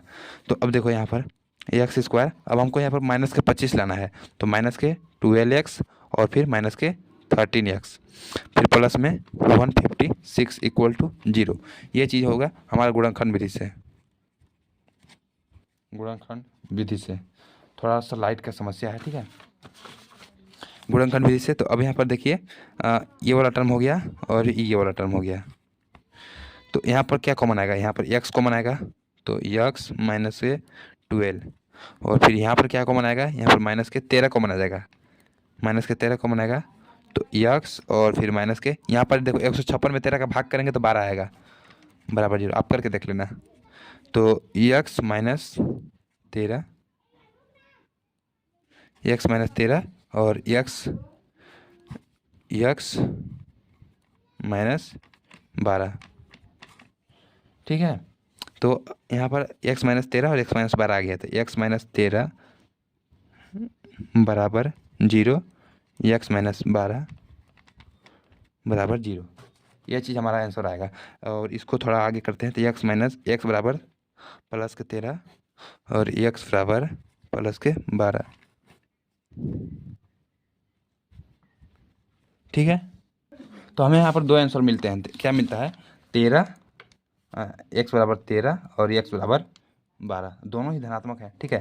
तो इसको नोट कर लीजिए। अब मैं बताता हूँ, देखो यहाँ पर क्वेश्चन क्या बोल रहा है कि शेफाली की गणित में प्राप्तांक x है। तो यदि हम x बराबर यदि x बराबर 13 है, तब यदि x यानी कि गणित x बराबर 13 है, तब अंग्रेजी में प्राप्त अंक कितना हो जाएगा, 30 माइनस 13, यानी कि 30 में से 13 चला जाएगा तो ये हो जाएगा 7 और 2 1, तो 17 हो जाएगा, ठीक है। तो अगर गणित में मतलब कि यदि गणित x बराबर 13 है, यदि x इक्वल टू 13, तब, ठीक है, तब x बराबर 13 है, तब अंग्रेजी में 17 होगा। और यदि x बराबर क्या है, 12 है, यदि x बराबर 12 है, तब गणित में x में कितना आएगा, 12 आएगा। और अंग्रेजी में प्राप्तांक क्या हो जाएगा, 30 माइनस 12, यानी कि 8 और 2 में से एक जगह तो 1, 18। तो ये देखो हमारा इस तरीके से, यदि x बराबर 13 हम लेंगे, तब हमारा अंग्रेजी में जो अंक होगा 17 होगा, और यदि हम x बराबर 12 लेंगे तो अंग्रेजी में 18 नंबर मिलेंगे, ठीक है। तो एक कंडीशन के हिसाब से होता है। तो यदि x बराबर 13 लोगे तो ये चीज़ प्राप्त होगा, गणित में 13 और अंग्रेजी में 17, और यदि x बराबर 12 तो गणित में 12 और अंग्रेजी में 18। तो इस तरीके से ये क्वेश्चन हल होगा। अब चलो नेक्स्ट क्वेश्चन देखते हैं। देखो छठा क्वेश्चन क्या बोल रहा है, छठा क्वेश्चन है, एक आयताकार खेत का विकर्ण उसकी छोटी भुजा से 60 मीटर अधिक लंबा है। यदि बड़ी भुजा छोटी भुजा से 30 मीटर अधिक हो तो खेत की भुजाएं ज्ञात कीजिए। तो एक सबसे पहले ना आयत बना लीजिए। हम लोग क्या करते हैं, आयत बना लेंगे। तो आयत हमारा इस तरीके से होता है, देखो जो बड़ी भुजा होती है, दो भुजाएं समान होती है और दो भुजाएं समान होती है, लेकिन उन दो भुजाएं से थोड़ा छोट या बड़ होती है, ठीक है। इस तरीके से तो आयत होता है। तो यहाँ पर बोला गया है एक आयताकार खेत का विकर्ण, उसके विकर्ण जानते हो किसको बोलते हैं, विकर्ण बोलते हैं जैसे कि कोई एक कोना है ना और फिर दूसरे कोना तक इस तरीके से हम लोग मिला देंगे, तो ये जो लाइन खींची जाती है ना, इसको विकर्ण बोलते हैं, ठीक है, इसको विकर्ण बोलते हैं। तो विकर्ण, तो अब देखो हम लोग यहाँ पर माना छोटी भुजा क्या है, यक्स है। तो छोटी भुजा यक्स, ये देखो ये छोटा है ना, क्योंकि ये बड़ा भुजा है, तो ये छोटा भुजा यक्स है। तो छोटा भुजा यक्स है, तो विकर्ण उसका क्या होगा, विकर्ण उसकी छोटी भुजा से 60 मीटर अधिक लंबा है। तो विकर्ण क्या है, यक्स प्लस 60, ये देखो एक्स प्लस 60 मीटर लंबा है, ठीक है। ये देखो विकर्ण और लंबा है। यदि बड़ी भुजा छोटी भुजा से 30 मीटर अधिक हो, और बड़ी भुजा यानी कि ये छोटी भुजा से कितना है, 30 मीटर लंबा, यक्स है छोटी भुजा प्लस के 30, ये चीज़ हो गया, समझ में आया ना। तो यहाँ पर देखो समझ लीजिए, छोटी भुजा ये है, विकर्ण ये है, तो विकर्ण 60 मीटर का है, तो यक्स प्लस 60 हो जाएगा विकर्ण का। और बड़ी भुजा यक्स है, बड़ी भुजा के लिए क्या हो जाएगा, छोटी भुजा यक्स है, तो बड़ी भुजा यक्स प्लस 30 हो जाएगा, ठीक है। तो यहाँ तक इस तरीके से हमारा होगा। तब यहाँ पर लिखेंगे, माना छोटी भुजा क्या है, यक्स है, छोटी भुजा यक्स है, तो बड़ी भुजा यक्स प्लस, तब प्रश्नानुसार लिख देंगे हम लोग, प्रश्नानुसार, तब प्रश्नानुसार बड़ी भुजा, ठीक है, बड़ी भुजा यक्स प्लस 30, और विकर्ण हो जाएगा यक्स प्लस 60, इतना हो जाएगा ना। ओके, अब हम लोगों को भुजा ज्ञात करना है। तो देखो हमको ना ये वाला चीज़ ज्ञात है, ये वाला चीज़ ज्ञात है, और ये वाला चीज़ भी ज्ञात है। अगर आप ध्यान से देखो तो इसमें दो त्रिभुज है, क्या है, त्रिभुज है। एक देखो ये वाला चीज़ है यहाँ से यहाँ तक, अगर हम इसको अलग करें तो ये देखो कुछ इस तरीके से होगा, इस तरीके से, और फिर एक और होगा कुछ इस तरीके से। तो हमारा ये दो त्रिभुज है, और त्रिभुज के लिए हमको मालूम है अगर ये वाला भुजा हमको, अगर कोई दो भुजा ज्ञात है तो हम उसकी तीसरी भुजा आसानी से ज्ञात कर लेते हैं पाइथागोरस प्रमेय से। ठीक है, तो ये चीज़ है। तो इसमें देखो ये वाला चीज़ है, अब इसका ये वाला चीज़ हमको मालूम है और ये वाला चीज़ मालूम है, तो एक भुजा हम आसानी से इसको निकाल सकते हैं। और जब हम इस वाले भुजा को निकाल लेंगे तो यही सेम बराबर भुजा ये चीज़ भी है, तो हम एक्स का मान निकाल लेंगे। तो अब चलो हम लोग बड़ी भुजा, तो सिंपल अब लिखेंगे। देखो हम नाम दे देते हैं ए बी सी डी। ठीक है, ए बी सी डी।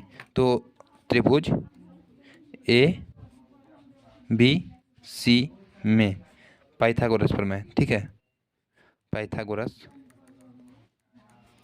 प्रमेय से पाइथागोरस प्रमेय से, तो इसको विकर्ण बोलते हैं या फिर कर्ण बोलते हैं। ठीक है, तो हम लिखेंगे कर्ण स्क्वायर बराबर आधार स्क्वायर प्लस लंब स्क्वायर, लंबाई स्क्वायर। ठीक है, तो कर्ण हमारा देखो ज्ञात है, कर्ण हमारा क्या है, x+60 है, x+60 का वर्ग बराबर आधार हमारा क्या है, x है, x का वर्ग प्लस लंबाई क्या है, x+30 का वर्ग है। तो अब यहाँ पर हम लोग इसको सॉल्व कर लेते हैं, बढ़ा जाएगा क्या है यदि, कोई बात नहीं। तो x+60 यानी कि a+b के सूत्र पर खोलना पड़ेगा इसको। ओके, तो x² प्लस 60 का स्क्वायर प्लस 2 इंटू एक जगह पर x इंटू बी की जगह पर 60 बराबर x² प्लस x² प्लस 30 का वर्ग प्लस 2 इंटू x इंटू 30। ठीक है, तो यानी कि x² प्लस में छठा के 36 प्लस 14×2 12 120x बराबर x² प्लस x² ये है, हाँ, प्लस x², फिर प्लस में 3 3 900 प्लस 3 दूना 6 60x। ठीक है, अब देखो यहाँ पर ये बराबर में x² है, ये बराबर में है और ये भी बराबर, तो ये कट जाएगा कुछ इस तरीके से, क्योंकि इधर को आएगा तो माइनस में होगा और ऑलरेडी कट भी करेगा। ठीक है, तो अब देखो यहाँ पर ये चीज़ बचा, तो इसको लिख लेते हैं हम लोग। तो x² प्लस में 900 प्लस में 60x, और ये इधर को आएगा तो ये हो जाएगा माइनस के 3600 फिर माइनस के 120x बराबर 0। ओके, तो अब x² प्लस के 60x और फिर देखो माइनस के 3600 में से 900 चला जाएगा तो कितना बचेगा, ये बचेगा 2700। ठीक है, माइनस के 2700 बचेगा ना, और फिर माइनस के 120x है बराबर 0। इतना समझ में आया आप लोगों को। अब देखो x² और माइनस के 120 में से प्लस का 60 जाएगा तो माइनस के 60x बचेगा, माइनस के 2700, ये चीज़ हो गया बराबर 0। इसका हल हम कैसे ज्ञात कर सकते हैं, इसका हम हल ज्ञात करेंगे गुणनखंड विधि से, क्योंकि अगर आप द्विघाती समीकरण लगाओगे ना तो इसमें बहुत लंबा जाएगा और मतलब कि आंसर आएगा लेकिन थोड़ा ज़्यादा खींचेगा, तो हमको 2700 का फैक्टर करना पड़ेगा। तो 2700 लिख लेंगे और फिर इसको तोड़ दीजिए, तो दो हो जाएगा, तो ये हो जाएगा 1 3 1 यानी कि 2 × 5 = 10 1350। ठीक है, और फिर 2 से इसको कटेंगे तो 2 × 6 = 12 और 1 15 2 × 7 = 14 और 1 यानी कि 5 675। और फिर उसके बाद ये 3 से कटा चला जाएगा, 3 से 3 दूना 6 और 3 दूना 6 और 1 3 × 5 = 15 और फिर ये चला जाएगा 5 से, तो 5 × 4 = 20 और ये 2 यानी कि 45, फिर 5 से तो ये हो जाएगा 45 यानी कि 9 बार में। ठीक है, 9 बार में चला जाएगा। अब 3 से तो यानी कि 3 × 9 3 × 9 1 आ जाएगा। ठीक है, इतना चीज़। तो गाइस काफ़ी देर मैंने सोचने के बाद देखो यहाँ पर 5 दूना 10 10 तिहाई 30। ठीक है, 5 दूना 10 और 10 तिहाई 30। ठीक है, और 30 × 90 30 × 90। ठीक है, और उसके बाद 3 × 5 = 15 15 दूना 30।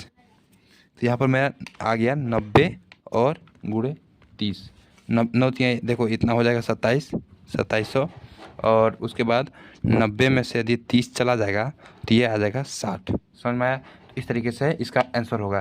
तो इसको हम लोग हल करेंगे, यहाँ पर आंसर नहीं आया अभी। इसको हमको तोड़ना है 90 और 30 में तोड़ना है, ठीक है, 90 और 30 में, 90 30 में तोड़ना है।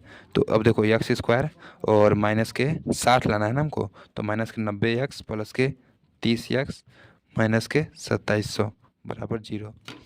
तो इसको तोड़ने के लिए देखो यहाँ पर एक टर्म ये और एक ये, तो x आ जाएगा और यहाँ पर x माइनस के 90 और फिर प्लस में यहाँ पर 30 बाहर आएगा, तो x माइनस में 90 हो जाएगा बराबर 0।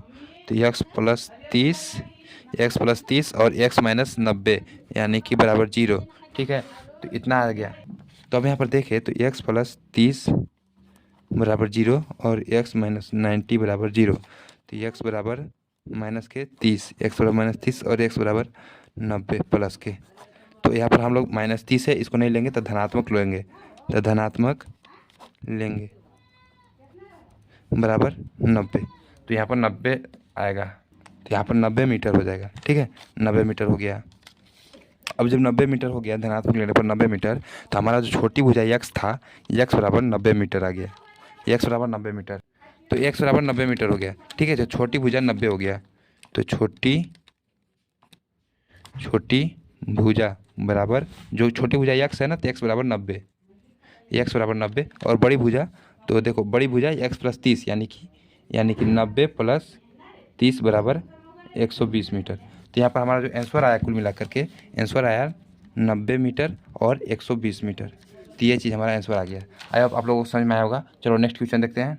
नेक्स्ट क्वेश्चन है, दो संख्याओं के वर्गों का अंतर 180 है, ठीक है, ध्यान से समझिएगा। दो संख्याओं के वर्गों का अंतर बोला गया है, ठीक है। यानी कि कोई भी दो संख्या है, जैसे मान लीजिए कि कोई भी दो संख्या x और y है, जैसे कि कोई दो संख्या x और y है, तो इन दोनों का वर्ग यानी कि x स्क्वायर और y स्क्वायर, इन दोनों का योग जो है कितना है 180 है, ठीक है। इस तरीके से समीकरण बनाना है। आइए समझ में आ रहा होगा। तो दो संख्याओं का वर्गों का अंतर जो है 180 है। छोटी संख्या का वर्ग बड़ी संख्या का 8 गुना है। दोनों संख्याओं को याद कीजिए, ठीक है। तो ओके, तो चलिए हम सबसे पहले क्या करते हैं, बड़ी संख्या का 8 गुना है, छोटी संख्या का वर्ग बड़ी संख्या, तो हम लोग क्या करते हैं, माना बड़ी संख्या मानेंगे हम लोग, ठीक है। माना बड़ी संख्या क्या है, x है, और छोटी संख्या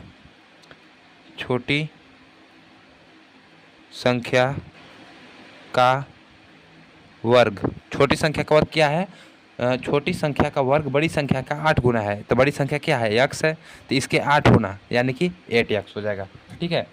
ये देखो माना बड़ी संख्या x है, तो छोटी संख्या का वर्ग क्या हो जाएगा, 8x हो जाएगा। समझ में आया ना। तो अब छोटी संख्या का वर्ग 8 गुना है, दोनों संख्याओं को याद कीजिए। अब इन दोनों का अंतर जो है वो कितना है, वर्गों का अंतर, यानी कि बड़ी संख्या x है तो x स्क्वायर, और अंतर बोले तो घटाना, माइनस 8x है तो 8x का स्क्वायर बराबर में कितना है, 180 है। लेकिन यहाँ पर एक्स स्क्वायर नहीं होगा, क्योंकि हम लोग ने ऑलरेडी छोटी संख्या का वर्ग ही यहाँ पर लिखा है। तो ये 8x स्क्वायर नहीं होगा, ये होगा x square minus 8x equal to 180, ठीक है, ये चीज़ होगा। क्योंकि यहाँ पर देखो बड़ी संख्या तो है x, लेकिन इसका वर्ग करेंगे तो एक्स स्क्वायर हो जाएगा, लेकिन छोटी संख्या का ऑलरेडी यहाँ पर वर्ग ही दिया गया है। तो x square minus 8x equal to 180, यानी कि एक्स स्क्वायर माइनस 8x, और ये इधर को आएगा तो ये हो जाएगा माइनस के 180 इक्वल टू 0। अब आप चाहो तो इसको हल कर सकते हैं, किस तरीके से, हम 180 का फैक्टर कर सकते हैं। तो 180 का जब आप तोड़ेंगे ना, तो जैसे कि ये 2 से चला जाएगा तो 90 बार में, और फिर 2 45, और ये 2 यानी कि 3, तो ये चला जाएगा 15, और फिर 3 तो 5, और फिर 5 1, तो ये हो जाएगा अपना। तो देखो यहाँ पर हम किस तरीके से इसका कर सकते हैं, 5 दूना 10 और 2 तिहाई 2 3 6 6 18, हाँ, तो 18 गुणे 10, 18 गुणे 10 करेंगे तो देखो 180 आ जाएगा, और यदि हम 18 में से 10 घटा दे तो 8 आ जाएगा। समझ में आया ना। तो इस तरीके से हम करेंगे। तो एक्स स्क्वायर और माइनस के हमको 8x लाना है ना, तो माइनस के 18x प्लस के 10x माइनस के 180 डिग्री इक्वल टू 0, ये चीज़ आ गया। अब देखो यहाँ पर ये यहाँ तक और ये यहाँ तक, तो ये देखो x यहाँ से कॉमन लेंगे तो यहाँ पर x बचेगा और माइनस के 18 बचेगा, प्लस में यहाँ से हम कॉमन लेंगे 10, तो यहाँ पर x और फिर माइनस के 18 बचेगा इक्वल टू 0। तो अब देखो यहाँ पर x और 10 बाहर है, तो x प्लस 10 और ये तो x माइनस 18, तब x प्लस 10 इक्वल टू 0 रख दीजिए और x माइनस 18 इक्वल टू 0 रख दीजिए। तो सिंपल x बराबर हो जाएगा माइनस के 10 और x बराबर हो जाएगा प्लस के 18। तो यहाँ पर हम हमेशा जो है प्लस वाली संख्या ही लेते हैं, धनात्मक लेंगे, लिख देंगे धनात्मक लेंगे। तो धनात्मक लेंगे तो यहाँ पर 18 हो जाएगा x बराबर 18। तो x हमारा क्या था, बड़ी संख्या। तो बड़ी संख्या हमारा हो गया बड़ी संख्या बराबर 18 और छोटी संख्या का वर्ग 8x। तो छोटी संख्या का वर्ग जो है 8x है।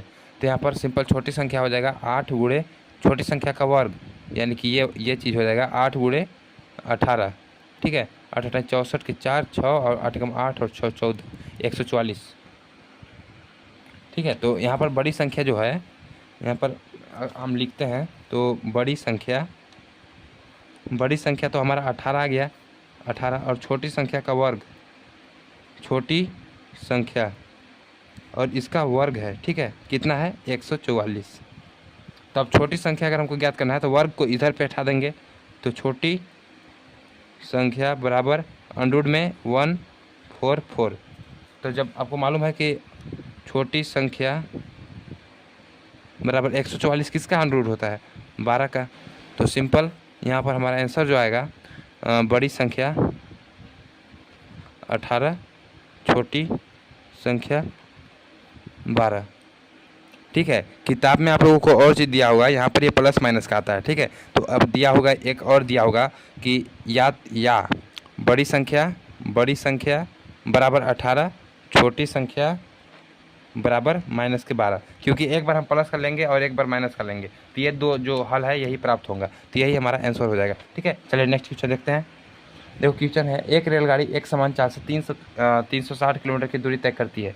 यदि यह चाल 5 किलोमीटर अधिक होती तो वह उसी यात्रा में 1 घंटा कम समय लेती। रेलगाड़ी की चाल ज्ञात कीजिए। देखो नेक्स्ट क्वेश्चन है, एक रेलगाड़ी एक समान चाल से 360 किलोमीटर की दूरी तय करती है। ठीक है,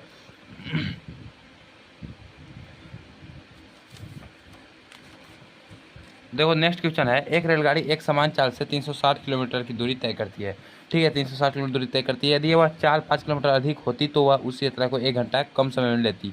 रेलगाड़ी की चाल ज्ञात की थी। ठीक है, जो हम सबसे पहले क्वेश्चन दिया रहा है सबसे उसी को मान लेते हैं। ठीक है, तो सबसे पहले लास्ट में क्या बोल, रेलगाड़ी की चाल हम लिखेंगे, रेलगाड़ी की चाल क्या है, x किलोमीटर है, x किलोमीटर पर आवर है। ठीक है, रेलगाड़ी की चाल x किलोमीटर पर आवर है यदि तय करती है, यदि यह चाल 5 किलोमीटर अधिक होती। ठीक है, तो हम लोग एक सूत्र जानते हैं। क्या सूत्र जानते हैं कि सूत्र होता है समय बराबर दूरी बटा चाल। तो रेलगाड़ी की चाल 1 किलोमीटर है और दूरी कितना है, कुल दूरी 360 है ना, 360 किलोमीटर है। तो यदि हम चाहें तो अगर हम यहाँ से निकालना चाहें तो सूत्र समय हम लिखेंगे रेलगाड़ी द्वारा सामान्य चाल से लिया गया समय बराबर क्या हो जाएगा। देखिए समय हमारा क्या है, समय बराबर दूरी बटे चाल। तो दूरी क्या है 360 बटे चाल क्या है, x है। ठीक है, तो ये हमारा हो गया एक चीज़। यदि हम फिर से अब देखें, यदि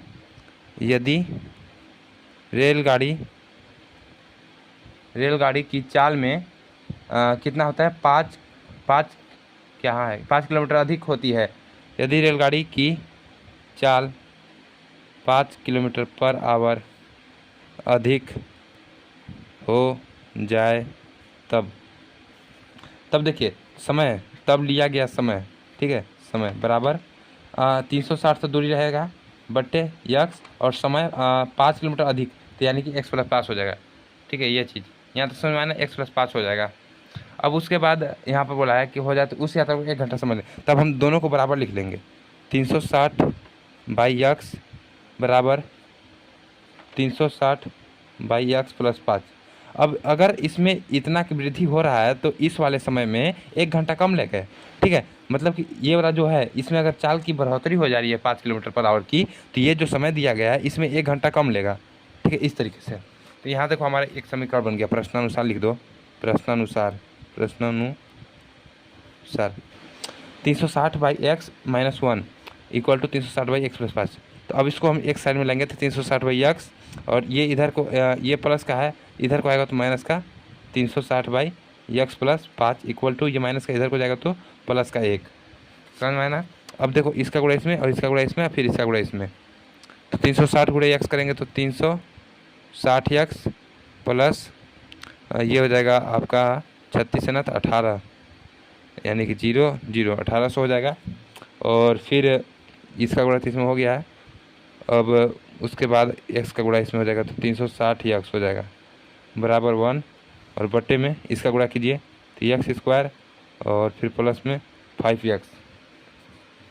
अब उसके बाद 360x plus 1800 minus 360x equal to ये देखो इसका गुणा इधर हो जाएगा तो x² प्लस 5x, ये कट जाएगा, और ये फिर आएगा x² प्लस 5x और ये माइनस के 1800 इक्वल टू 0। यहाँ तक समझ में आया ना आप लोगों को।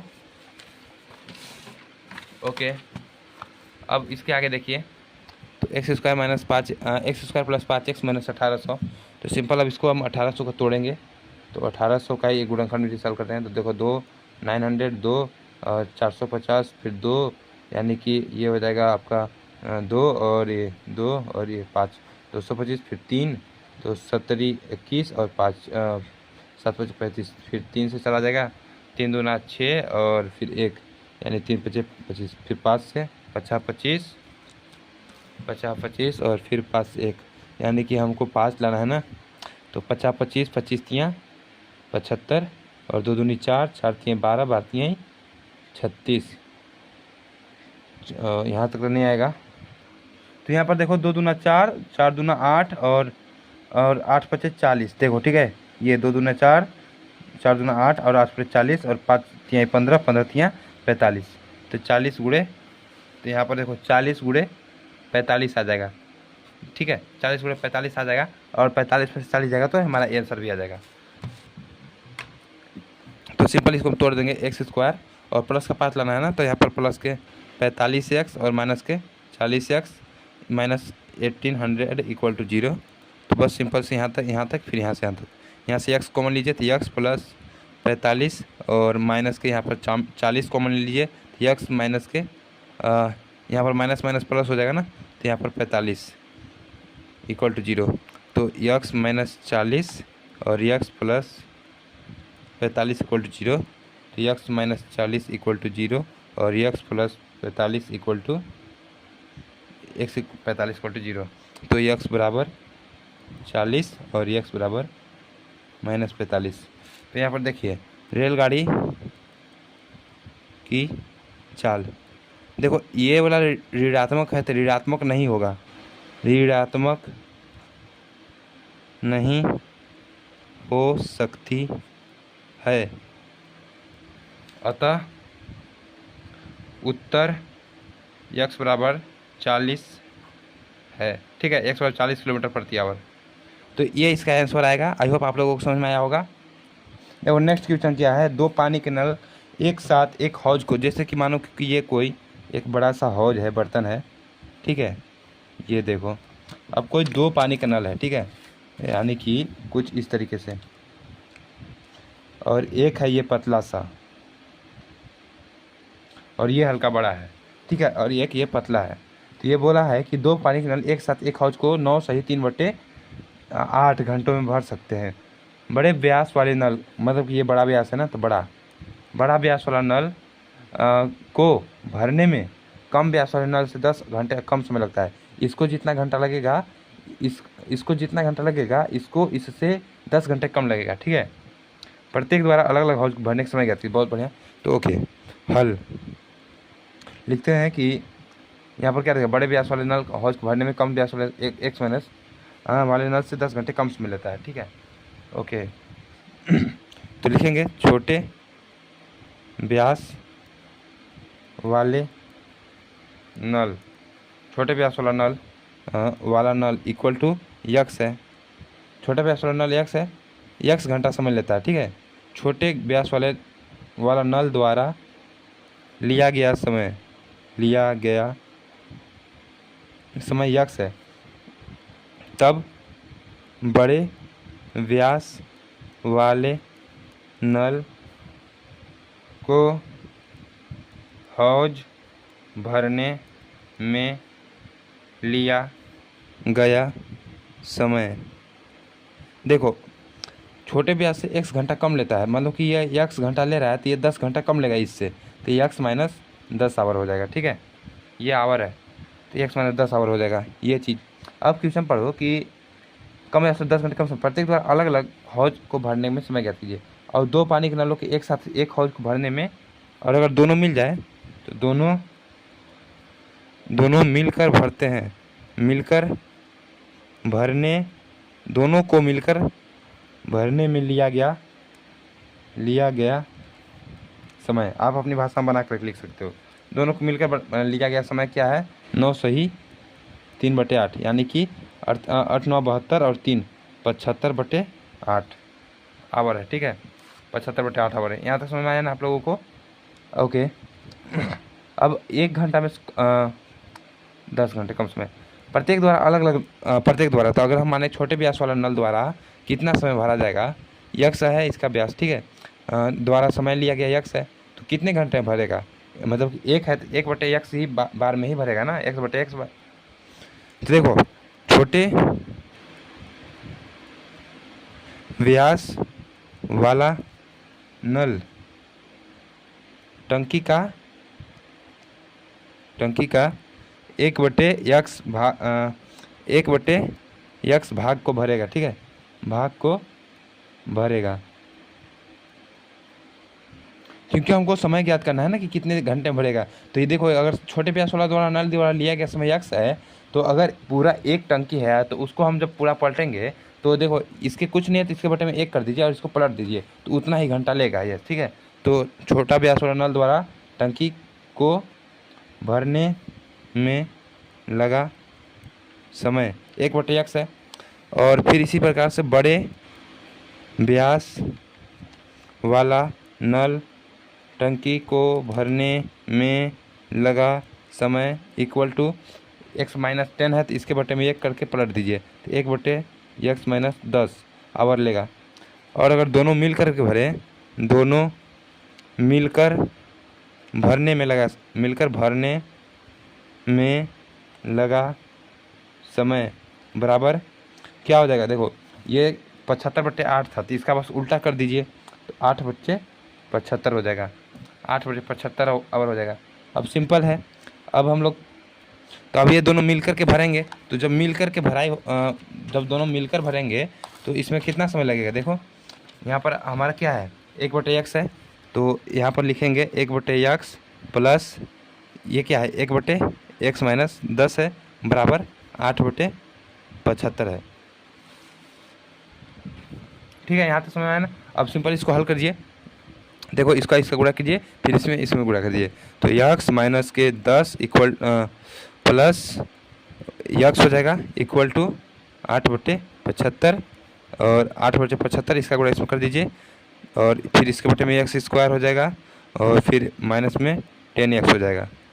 तो ये बराबर में x माइनस 10 प्लस के x equal to 8x square minus के 80x। अब हर चीज़ छोड़ी बताऊंगा यार, मैं देखो दिखा दिया कैसे किया हूँ। ठीक है, और इसमें गुणा हो जाएगा 75 का, तो देखो 75x माइनस के 750 प्लस में 75x और फिर हो जाएगा ये equal to 8x square minus के 80x।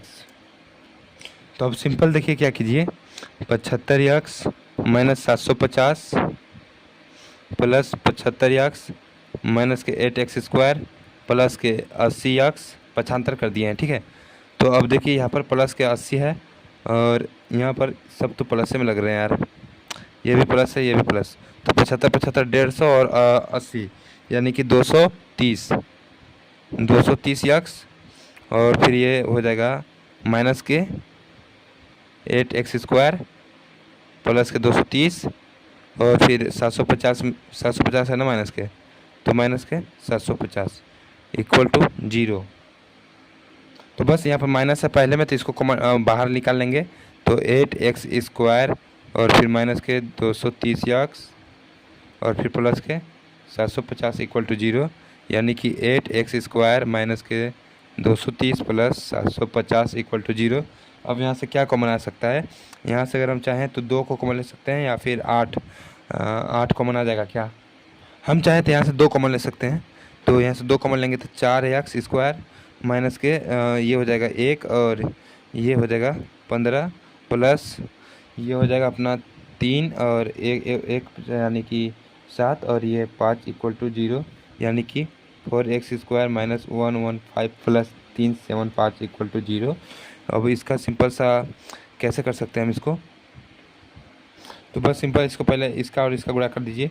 375 गुणे 4 4 5 20 के 2 और 7 चौका 28 तो 30 के 3 और 4 3 12 3 15 के 5 और फिर 4 5 अच्छा 1500 आ गया।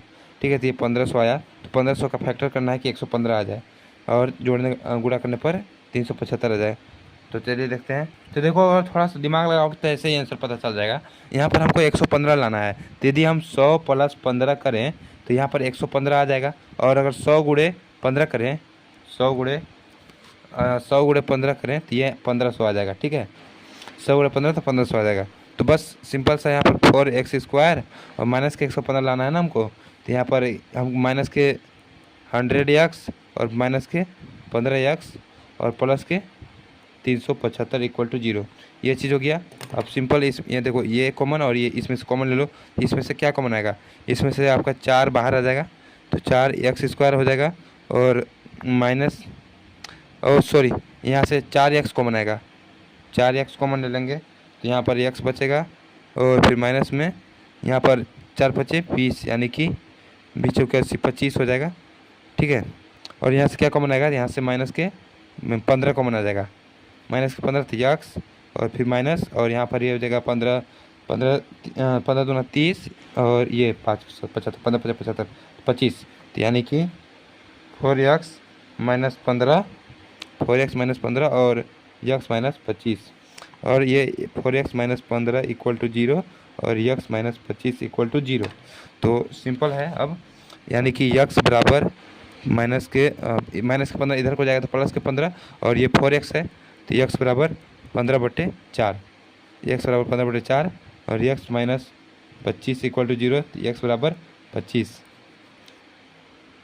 ये चीज़ निकल के आया। तो अब हमारा पर यहाँ पर तो हम ये x बराबर 25 ले सकते हैं, लेकिन ये जो चीज़ है हम इसको नहीं ले सकते क्योंकि यह x बराबर 15/4 संभव नहीं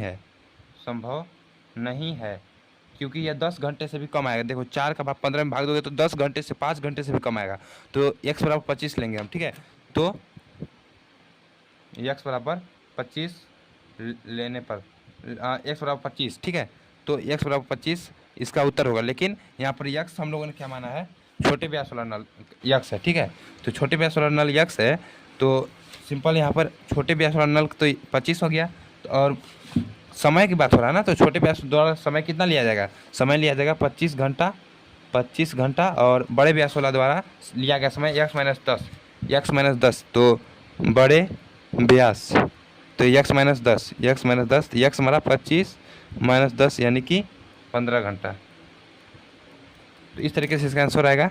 तो बड़े ये हो गया 15 घंटा और ये हो गया 25 घंटा, ये हमारा आंसर आ जाएगा इस तरीके से। आई होप आप लोगों को समझ में आया होगा। 10वां क्वेश्चन क्या बोल रहा है? 10वां क्वेश्चन है सिंपल, मैसूर और बेंगलोर के बीच के 132 किलोमीटर यात्रा करने में एक एक्सप्रेस रेलगाड़ी सवारी गाड़ी से 1 घंटा कम समय लेती है। ठीक है, यदि एक्सप्रेस रेलगाड़ी की औसत चाल सवारी गाड़ी की औसत चाल से 11 किलोमीटर है तो दोनों रेलगाड़ियों का औसत चाल। ओके, तो माना रेलगाड़ी की औसत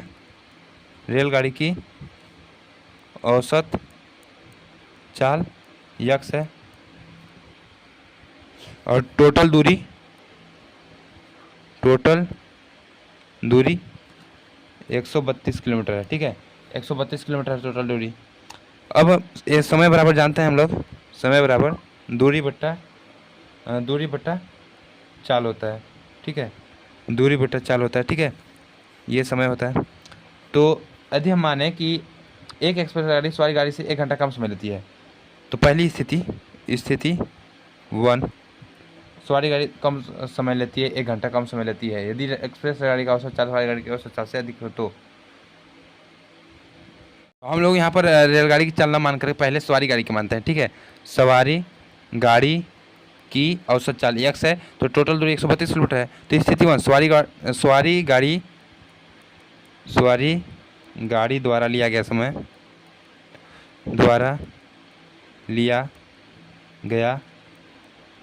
सवारी गाड़ी द्वारा लिया गया समय क्या हो जाएगा, 132 किलोमीटर, 132 बटे चाल क्या है x, तो 132 बटे x हो जाएगा। और स्थिति सेकंड रेलगाड़ी से यदि एक्सप्रेस रेलगाड़ी की औसत चाल सवारी गाड़ी की औसत चाल से 11 किलोमीटर अधिक हो तो दोनों रेलगाड़ी की औसत चाल 1 घंटा कम समय लेती है, सवारी गाड़ी से 1 घंटा कम समय लेती है, ठीक है। तो रेलगाड़ी की चाल कितना है, 11 किलोमीटर अधिक हो तो यहाँ पर 132 है टोटल दूरी। तो लिया गया समय रेलगाड़ी की चाल द्वारा चाल 11 किलोमीटर अधिक होने पर है तब, ठीक है। यहाँ पर लिखेंगे रेलगाड़ी की चाल 11 किलोमीटर अधिक है तब लिया गया समय। तो यहाँ पर 132 बट्टे x प्लस 11 हो जाएगा, ठीक है ना। 132 बटे x प्लस 11। अब सिंपल क्या होता है कि अगर हम देखें 132 बट्टे x बराबर 132 बट्टे x प्लस 11। तो यहाँ पर बोला गया है कि सवारी गाड़ी से 1 घंटा कम समय लेती है यदि एक्सप्रेस रेलगाड़ी की औसत चाल। तो यहाँ पर हम सिंपली माइनस में 1 कर देंगे। तो 132 बट्टे x और माइनस में 132 बट्टे x प्लस 11 और बराबर में -1। या इधर को आएगा तो ये प्लस का 1 हो जाएगा, तो अभी रहने देते हैं। तो अभी देखो गुणा कर देंगे तो यहाँ पर हो जाएगा 132 x और फिर प्लस में यहाँ पर हो जाएगा आपका 11 दूना 22 के 2 और 11 33 और 2 33 2 35 का 3 और 11 के 11 3 11 3 15 सॉरी 1452 माइनस के 132 x और फिर बराबर में माइनस के 1 और बट्टे में यहाँ पर हो जाएगा x स्क्वायर और फिर प्लस 11x। तो यहाँ पर देखो -32x और ये कट जाएगा, ठीक है। तो सिंपल सा आप देखो यहाँ पर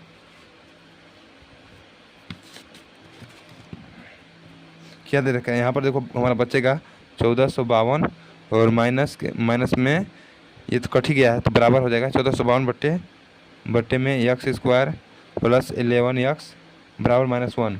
तो सिंपल में 1452 बराबर x स्क्वायर प्लस के 11x और गुणे -1।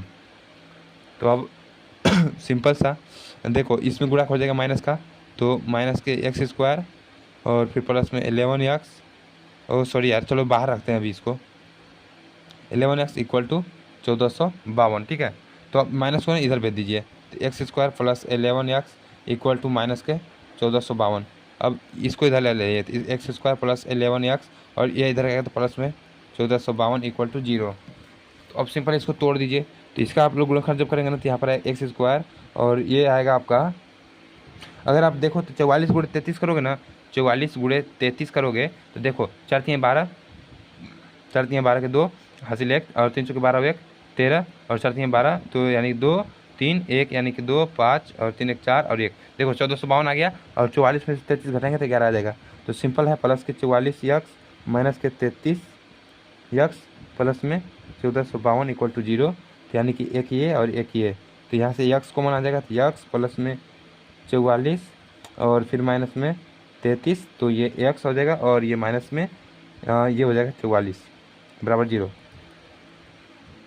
x माइनस 33 हो जाएगा और x प्लस यहाँ पर माइनस था ना और यहाँ पर प्लस है, तो हमको यहाँ पर x कॉमन लिए थे तो यहाँ पर हमको क्या कॉमन लेना है। तो हम लोग क्या करते हैं ना कि यहाँ से सिर्फ और सिर्फ 33 को कॉमन लेते हैं, -33 को नहीं, ठीक है। तो सिर्फ 33 को कॉमन लेंगे तो 33 बाहर आएगा और यहाँ पर x और यहाँ पर प्लस के 44 हो जाएगा। तो यहाँ पर x माइनस 33 और x प्लस 44 हो जाएगा बराबर 0। तो x बराबर 33 हो जाएगा और x बराबर माइनस के 44 हो जाएगा। समझ में आया ना कैसे हुआ। इसके बराबर हम 0 रख कर देखेगा तो इतना ही आएगा। तो ये तो ऋणात्मक हो गया तो ये तो संभव नहीं है, तो ये वाला संभव हो गया, यानी x बराबर 33। तो x बराबर 33 हो जाएगा। तो यहाँ पर ये सवारी गाड़ी का चाल है, सवारी गाड़ी की चाल x है, ठीक है। सवारी गाड़ी के चाल द्वारा लिया गया समय है जो है यक्स है, चाल यानी कि समय यक्स है, और ये तो हमारा ये आंसर आएगा 33। तो सवारी गाड़ी की चाल जो है सवारी गाड़ी 33 है, और एक्सप्रेस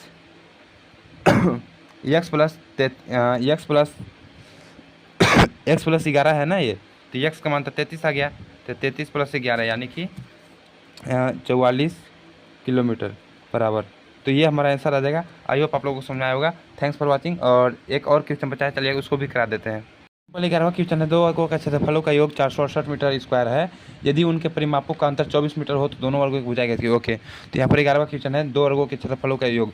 तो यहाँ पर सिंपल से प्रश्नानुसार ठीक है, दो वर्गों के, तो माना पहले मान लेते हैं हम लोग, क्या मानेंगे, माना पहली भुजा यक्स है तथा दूसरी भुजा वाई है, अब उन दोनों का वर्गों का उन दोनों दो वर्गों के क्षेत्रफल यानी कि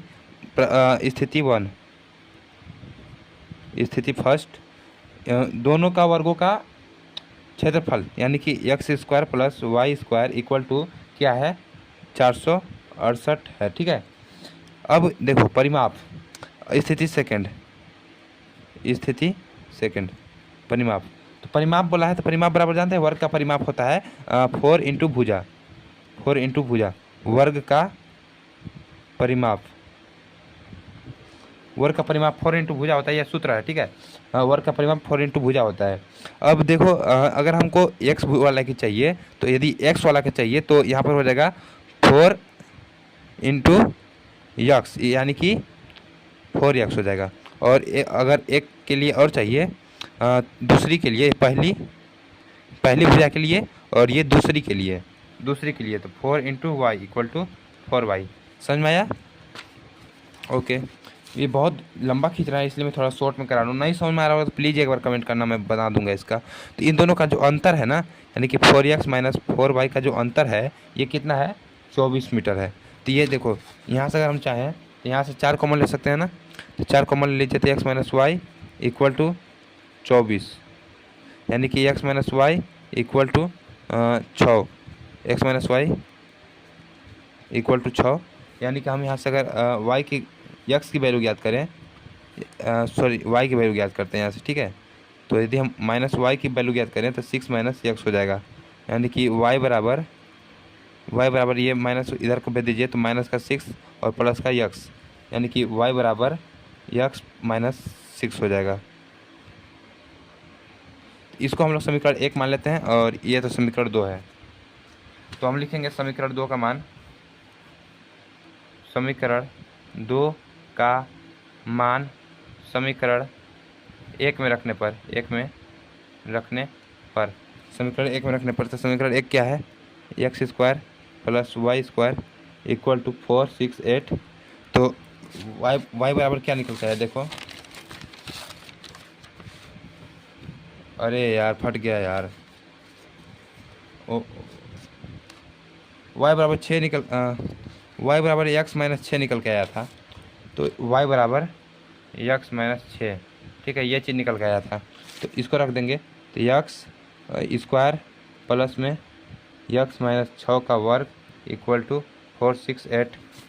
ठीक है, तो एक्स स्क्वायर प्लस ए प्लस बी, ए माइनस बी के होल स्क्वायर पर खोलिएगा इसको। ठीक है, माइनस के 2 इंटू 6 गुणे यक्स और फिर प्लस के 6 square equal to 468, x square plus के एक्स स्क्वायर 6 दूनी 12 माइनस के 12 यक्स और फिर प्लस के 36 बराबर 468।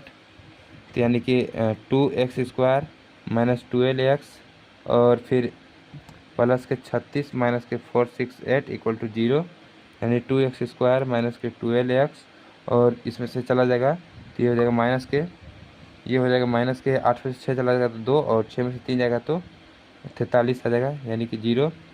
यहाँ से 2 कॉमन आ जाएगा, 2 कॉमन आएगा तो एक्स स्क्वायर माइनस के 6x और फिर माइनस के हो जाएगा 216 बराबर 0।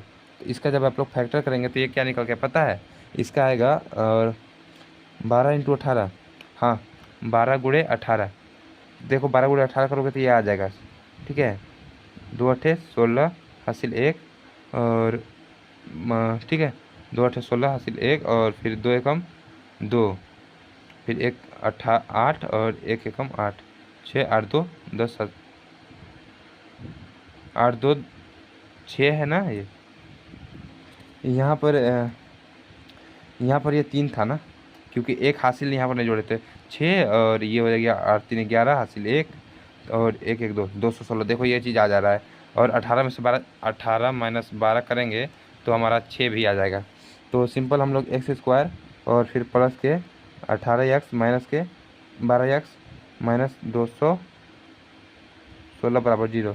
तो सिंपल ये और ये, तो इसमें से कॉमन लेंगे हम लोग x, तो x प्लस के आ जाएगा 18, x प्लस के 18 और फिर माइनस के यहाँ पर 12 कॉमन ले लेंगे, माइनस के 12 कॉमन लेंगे तो x प्लस के 18 = 0, x - 12 = 0 और x प्लस 18 = 0।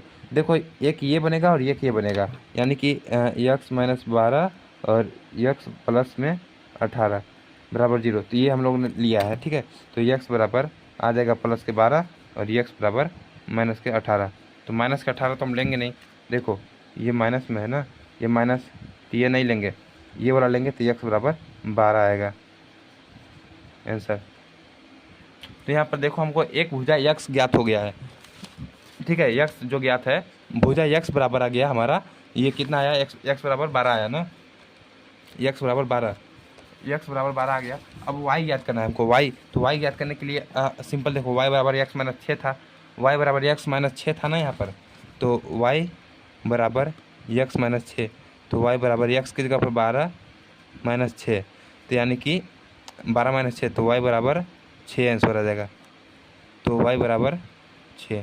तो ये देखो इस तरीके से इसका आंसर निकल के आया। आई होप आप लोगों को समझ में आया होगा। Thanks for watching. ये बहुत बड़ा था सच में। और चलो अब छोटे छोटे चैप्टर हैं तो उसको हल करेंगे फटाफट।